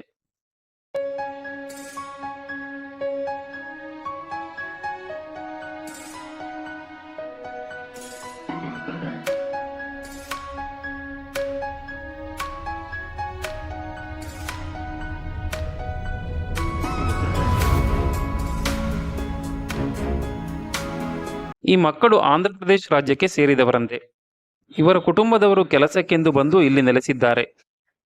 ಶಾಲೆಗೆ ರಜೆ ಇರುವ ಕಾರಣ ಈ ಪುಷ್ಕರಣಿಯ ಬಳಿ ಬಂದು ಮೀನು ಹಿಡಿಯುತ್ತಿದ್ದಾರೆ. ಈಗ ನಾವು ನರೇಂದ್ರ ಪುಷ್ಕರಣಿಯಿಂದ ಸ್ವಲ್ಪ ದೂರದಲ್ಲೇ ಇರುವ ಮಾರ್ಕಂಡೇಯ ಪುಷ್ಕರಣಿಗೆ ಬಂದಿದ್ದೇವೆ. ಈ ಮಾರ್ಕಂಡೇಯ ಪುಷ್ಕರಣಿಯು ನಾನು ಹೇಳಿದ ಪಂಚತೀರ್ಥಗಳಲ್ಲಿ 4ನೆಯ ತೀರ್ಥ.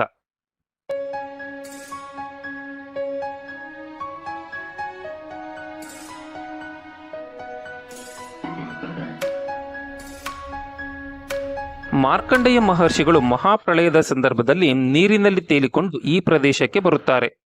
ಈ ಸ್ಥಳದಲ್ಲಿ ಮಾರ್ಕಂಡೇಯ ಮಹರ್ಷಿಗಳು ಕೆಲವು ದಿನಗಳ ಕಾಲ ತಪಸ್ಸನ್ನು ಆಚರಿಸಿದ್ದರಂತೆ. ಇಲ್ಲಿನ ಶಿವಲಿಂಗವನ್ನು ಮಾರ್ಕಾಂಡೇಶ್ವರ ಮಹಾದೇವ ಎಂದು ಕರೆಯುತ್ತಾರೆ. ಪೂರಿಯಲ್ಲಿನ ಪಂಚಮಹಾಶಿವಲಿಂಗಗಳಲ್ಲಿ ಅರ್ಜುನ ಲಿಂಗವಿದು. ಮಾರ್ಕಂಡೇಯ ಮಹರ್ಷಿಗಳಿಗೆ ಮಹಾದೇವರು ಮರಣವಿಲ್ಲದ ವರವನ್ನು ಕೊಟ್ಟಿರುತ್ತಾರೆ. ಈ ಘಟನೆ ನಡೆದಿರುವುದು ತಮಿಳುನಾಡಿನಲ್ಲಿದೆ.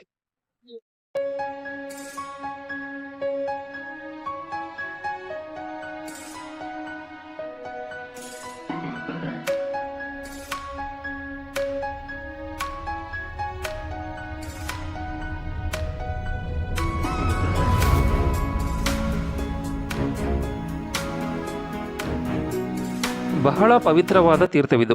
ಸಾಧ್ಯವಾದರೆ ಸ್ನಾನವನ್ನು ಮಾಡಿ, ಇಲ್ಲದಿದ್ದರೆ ತಲೆಯ ಮೇಲೆ ಸ್ವಲ್ಪ ನೀರನ್ನು ಹಾಕಿಕೊಳ್ಳಿ. ಮಳೆ ಬೇರೆ ಬರುತ್ತಿದ್ದರಿಂದ ನಾವು ಈ ದೇವಾಲಯಕ್ಕೆ ಬರುವುದು ಸ್ವಲ್ಪ ತಡವಾಯಿತು. ನಾವು ಬಂದಾಗ ದೇವಾಲಯವು ಕ್ಲೋಸ್ ಆಗಿತ್ತು. ಮಾರ್ಕಂಡೇಯ ಮಹರ್ಷಿಗಳು ದರ್ಶಿಸಿಕೊಳ್ಳಿ.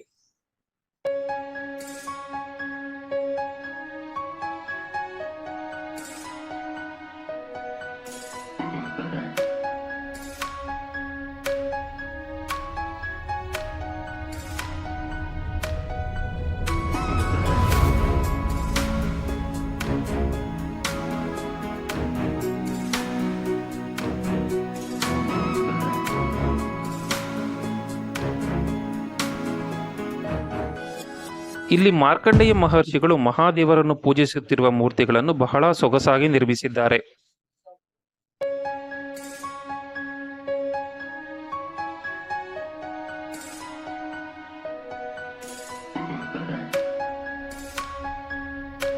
ಈಗ ನಾವು ಮಾರ್ಕಂಡೇಯ ಪುಷ್ಕರಣಿಯಿಂದ ರಿಟರ್ನ್ ಜಗನ್ನಾಥ ಸ್ವಾಮಿಯ ಆಲಯದ ಕಡೆಗೆ ಹೋಗುತ್ತಿದ್ದೇವೆ.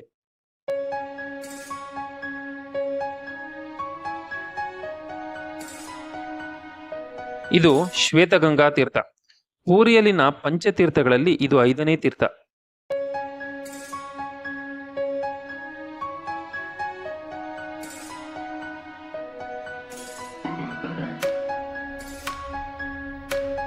ಜಗನ್ನಾಥ ಸ್ವಾಮಿಯ ಆಲಯದಿಂದ ಶ್ವೇತಗಂಗಾ ತೀರ್ಥವು 350 ಮೀಟರ್ ದೂರದಲ್ಲಿದೆ. ಸ್ವರ್ಗದ್ವಾರ ಬೀಚಿನಿಂದ 1.5 ಕಿಲೋಮೀಟರ್ ದೂರದಲ್ಲಿದೆ. ಪುರಾಣಗಳ ಪ್ರಕಾರ ಈ ತೀರ್ಥವು ಶ್ರೀ ಮಹಾವಿಷ್ಣುವಿನ ಕೈ ಬೆರಳಿನ ಉಗುರಿನಿಂದ ನಿರ್ಮಾಣವಾಗಿದೆ ಎಂದು ಹೇಳಲಾಗುತ್ತದೆ.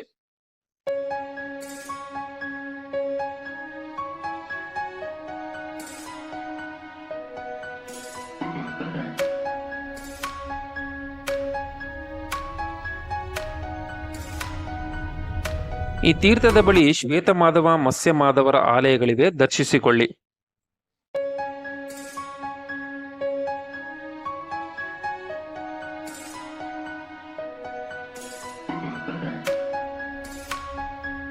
ಪೂರ್ವದಲ್ಲಿ ಪೂರಿಗೆ ಬಂದಂತಹ ಭಕ್ತಾದಿಗಳು ಮೊದಲು ಸ್ವರ್ಗದ್ವಾರ ಬೀಚಿನಲ್ಲಿ ಸ್ನಾನ ಮಾಡಿ ನಂತರ ಶ್ವೇತಗಂಗಾ ತೀರ್ಥದಲ್ಲಿ ಸ್ನಾನ ಮಾಡಿಕೊಂಡು ದೇವಸ್ಥಾನಕ್ಕೆ ಹೋಗುತ್ತಿದ್ದರಂತೆ.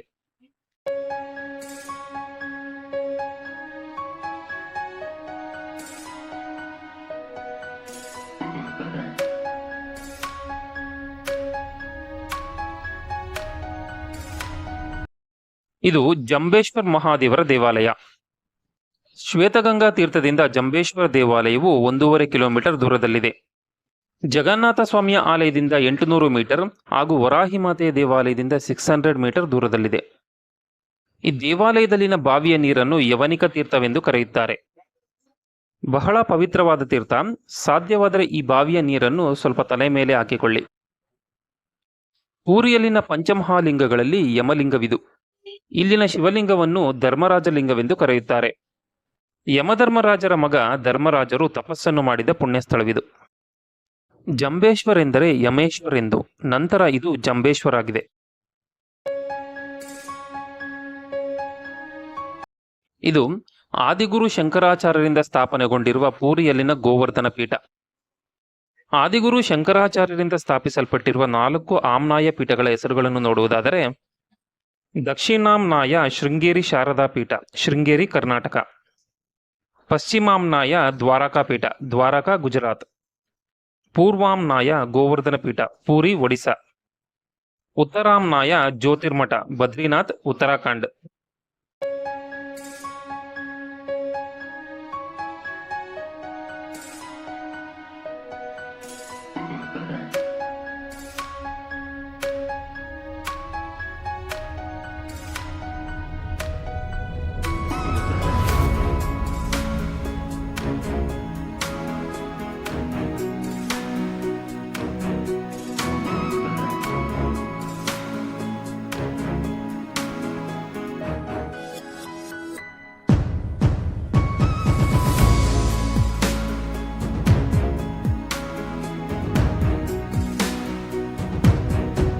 ಇದು ಹರಿದಾಸ್ ಠಾಕೂರ್ರ ಸಮಾಧಿ ಸ್ಥಳ. ನೀವು ಪೂರಿಗೆ ಬಂದಾಗ ತಪ್ಪದೇ ನೋಡಬೇಕಾದ ಪುಣ್ಯ ಸ್ಥಳ. ಗೋವರ್ಧನ ಪೀಠದಿಂದ ಹರಿದಾಸ್ ಠಾಕೂರ್ರ ಸಮಾಧಿ ಸ್ಥಳವು 350 ಮೀಟರ್ ದೂರದಲ್ಲಿದೆ. ಸ್ವರ್ಗದ್ವಾರ ಬೀಚ್ನಿಂದ 1 ಕಿಲೋಮೀಟರ್ ದೂರದಲ್ಲಿದೆ. ಹರಿದಾಸ್ ಠಾಕೂರ್ ಅವರು ಮೂಲತಃ ಮುಸ್ಲಿಂ ಕುಟುಂಬದವರು. ಆಶ್ಚರ್ಯಪಡಬೇಡಿ, ಇವರು ಒಬ್ಬ ಮುಸ್ಲಿಂ. ಮುಸಲ್ಮಾನ್ ಆಗಿದ್ದರೂ ಕೂಡ ಹುಟ್ಟಿದಾಗಿನಿಂದ ಜಗನ್ನಾಥ ಸ್ವಾಮಿಯ ಮಹಾಭಕ್ತರು. ಹರಿದಾಸ್ ಠಾಕೂರ್ ಅವರು ಪ್ರತಿದಿನವೂ 3 ಲಕ್ಷ ಬಾರಿ ತಪ್ಪದೆ ಹರೇ ಕೃಷ್ಣ ಹರೇ ರಾಮ ನಾಮಜಪವನ್ನು ಮಾಡುತ್ತಿದ್ದರಂತೆ. ಇವರು ಮಾಡುವ ಭಗವಂತನ ನಾಮಜಪವನ್ನು ನೋಡಿ ಚೈತನ್ಯ ಮಹಾಪ್ರಭುಗಳು ಇವರಿಗೆ ನಾಮಾಚಾರ್ಯ ಎಂಬ ಬಿರುದನ್ನು ಕೊಟ್ಟಿದ್ದಾರೆ. ಇವರು ಚೈತನ್ಯ ಮಹಾಪ್ರಭುಗಳ ಸಮಕಾಲೀನರು. ಒಮ್ಮೆ ಇವರ ಭಕ್ತಿಯ ಶಕ್ತಿಯನ್ನು ಪರೀಕ್ಷಿಸಲು ಬಂದ ವೇಶ್ಯೆಗೆ ಹರೇ ಕೃಷ್ಣ ಹರೇ ರಾಮ ನಾಮ ಮಂತ್ರದ ಶಕ್ತಿಯನ್ನು ಅರಿಯುವಂತೆ ಮಾಡಿ ವೇಶ್ಯೆಯ ಮನಸ್ಸನ್ನು ಕೂಡ ಬದಲಿಸಿ ಭಕ್ತಿಯ ಮಾರ್ಗದೆಡೆಗೆ ಸಾಗುವಂತೆ ಮಾಡಿದ ಮಹಾಸಂತರು. ಹರಿದಾಸ್ ಠಾಕೂರ್ ಅವರು ಮರಣ ಹೊಂದಿದ ಸಂದರ್ಭದಲ್ಲಿ ಚೈತನ್ಯ ಮಹಾಪ್ರಭುಗಳೇ ಇವರಿಗೆ ಸ್ನಾನ ಮಾಡಿಸಿ ಸಮುದ್ರದ ಬಳಿ ಸಮಾಧಿ ಮಾಡುತ್ತಾರೆ. ಬನ್ನಿ ಮಹಾಸಂತರಾದ ಹರಿದಾಸ್ ಠಾಕೂರ್ರ ಸಮಾಧಿಯನ್ನು ದರ್ಶನ ಮಾಡಿಕೊಳ್ಳೋಣ.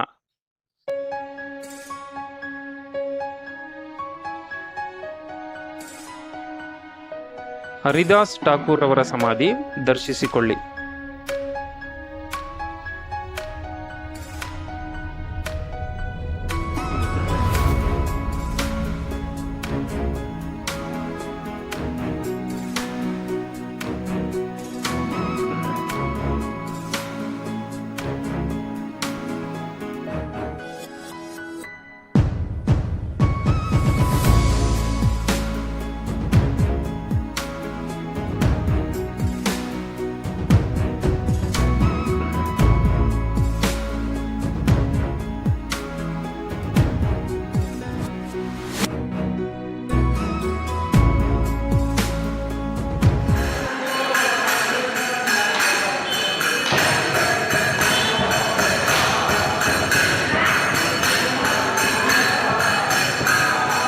ಇದು ಹರಿದಾಸ್ ಠಾಕೂರ್ ಅವರ ಪ್ರತಿಮೆ. ನಾನು ಈಗ ಹೇಳಿದ ಎಲ್ಲಾ ಆಲಯಗಳನ್ನು ತೋರಿಸಿ ಆಟೋದವರು ರಿಟರ್ನ್ ಸ್ವರ್ಗದ್ವಾರ ಬೀಚ್ನ ಬಳಿ ಡ್ರಾಪ್ ಮಾಡಿದರು. ಈ ಅಷ್ಟೂ ಪ್ರದೇಶಗಳನ್ನು ನೋಡಲು ಸುಮಾರು 5 ರಿಂದ 6 ಗಂಟೆಗಳ ಸಮಯವಾಗುತ್ತದೆ. ಇದು ಸ್ವರ್ಗದ್ವಾರ ಬೀಚ್. ನೈಟ್ ಟೈಮ್ನಲ್ಲಿ ಬೀಚ್ ಮಾರ್ಕೆಟ್ ಬಹಳ ಚೆನ್ನಾಗಿರುತ್ತದೆ. ಈ ಸ್ವರ್ಗದ್ವಾರ ಬೀಚ್ನ ಬಳಿ ಪ್ರತಿದಿನವೂ ಸಂಜೆ 6:30ಕ್ಕೆ ಸಮುದ್ರ ಆರತಿಯನ್ನು ಮಾಡುತ್ತಾರೆ.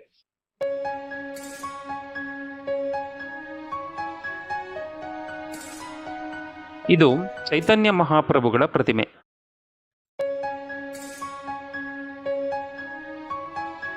ಪೂರಿಯಲ್ಲಿ ಇನ್ನೂ ನಿಮಗೆ ಸಮಯಾವಕಾಶವಿದ್ದರೆ ನಾನು ಈಗ ಹೇಳುವ ಆಲಯಗಳಿಗೆ ಭೇಟಿ ನೀಡಬಹುದು. ಲೋಕನಾಥ್ ಆಲಯ. ಈ ಆಲಯವು ಪೂರಿಯಿಂದ 2 ಕಿಲೋಮೀಟರ್ ದೂರದಲ್ಲಿದೆ. ಲೋಕನಾಥ್ ಆಲಯಕ್ಕೆ ಬಸ್ ಅಥವಾ ಆಟೋದಲ್ಲಿ ಹೋಗಬಹುದು. ಪೂರಿಯಲ್ಲಿನ ಪಂಚಮಹಾಲಿಂಗಗಳಲ್ಲಿ ಭೀಮಲಿಂಗವಿರುವ ಪ್ರದೇಶ. ಈಗ ನಾವು ಸ್ವರ್ಗದ್ವಾರ ಬೀಚ್ನಿಂದ ರಿಟರ್ನ್ ಜಗನ್ನಾಥ ಸ್ವಾಮಿ ಆಲಯಕ್ಕೆ ಶೇರ್ ಆಟೋದಲ್ಲಿ ಹೋಗುತ್ತಿದ್ದೇವೆ. ಒಬ್ಬರಿಗೆ 20 ರೂಪಾಯಿಗಳನ್ನು ತೆಗೆದುಕೊಂಡರು. ಸಾಕ್ಷಿ ಗೋಪಾಲ್ ಆಲಯ. ಈ ಆಲಯವು ಪೂರಿಯಿಂದ 20 ಕಿಲೋಮೀಟರ್ ದೂರದಲ್ಲಿದೆ. ಈ ಆಲಯಕ್ಕೆ ಹೋಗಲು ಬಸ್ ಮತ್ತು ಟ್ರೈನ್ ವ್ಯವಸ್ಥೆ ಇದೆ. ಈ ಆಲಯದ ಸ್ಥಳ ಪುರಾಣವನ್ನು ನೋಡುವುದಾದರೆ, ತಮ್ಮ ಭಕ್ತನ ಮೇಲೆ ಸುಳ್ಳು ಕಳ್ಳತನದ ಆರೋಪವನ್ನು ಮಾಡಿದಾಗ ಸ್ವತಃ ಶ್ರೀ ಕೃಷ್ಣ ಪರಮಾತ್ಮರೇ ಬಂದು ತಮ್ಮ ಭಕ್ತನು ಕಳ್ಳತನ ಮಾಡಿಲ್ಲ ಎಂಬ ಸಾಕ್ಷಿ ಹೇಳಿದರಂತೆ. ಕಪಾಲಮೋಚನ ಮಣಿಕರ್ಣಿಕ. ಈ ಆಲಯವು ಜಗನ್ನಾಥ ಸ್ವಾಮಿಯ ದೇವಾಲಯದ ಸಮೀಪದಲ್ಲಿಯೇ ಇದೆ. ಇಲ್ಲಿರುವ ಶಿವಲಿಂಗವು ಪೂರಿಯಲ್ಲಿನ ಪಂಚಮಹಾ ಶಿವಲಿಂಗಗಳಲ್ಲಿ ನಕುಲಲಿಂಗವಿರುವ ಪ್ರದೇಶ.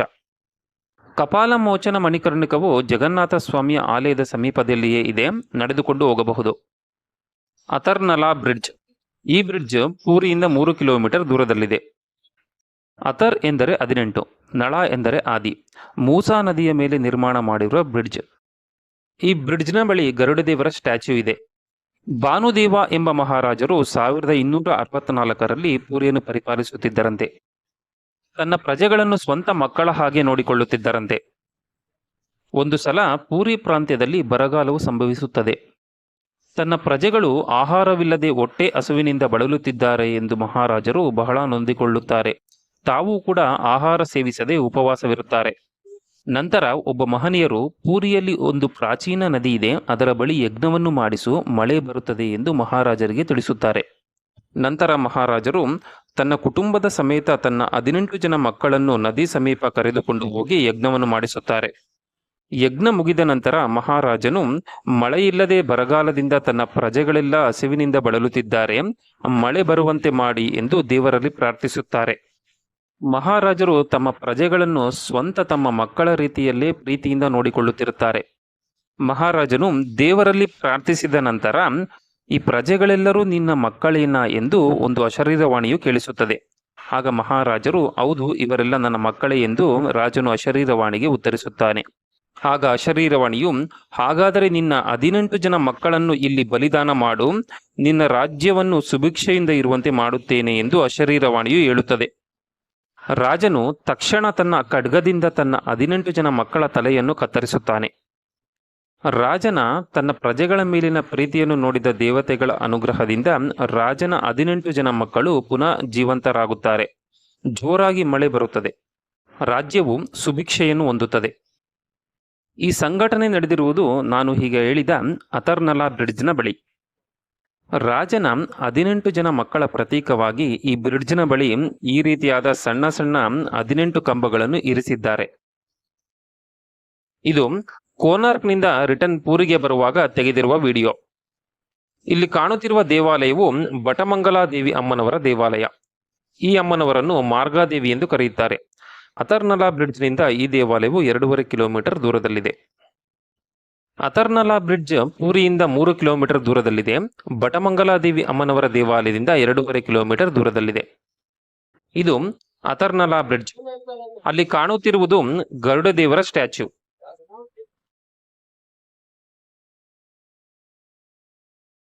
ಇವು ರಾಜನ 18 ಜನ ಮಕ್ಕಳ ಪ್ರತೀಕವಾಗಿ ನಿರ್ಮಿಸಿರುವ 18 ಸಣ್ಣ ಕಂಬಗಳು.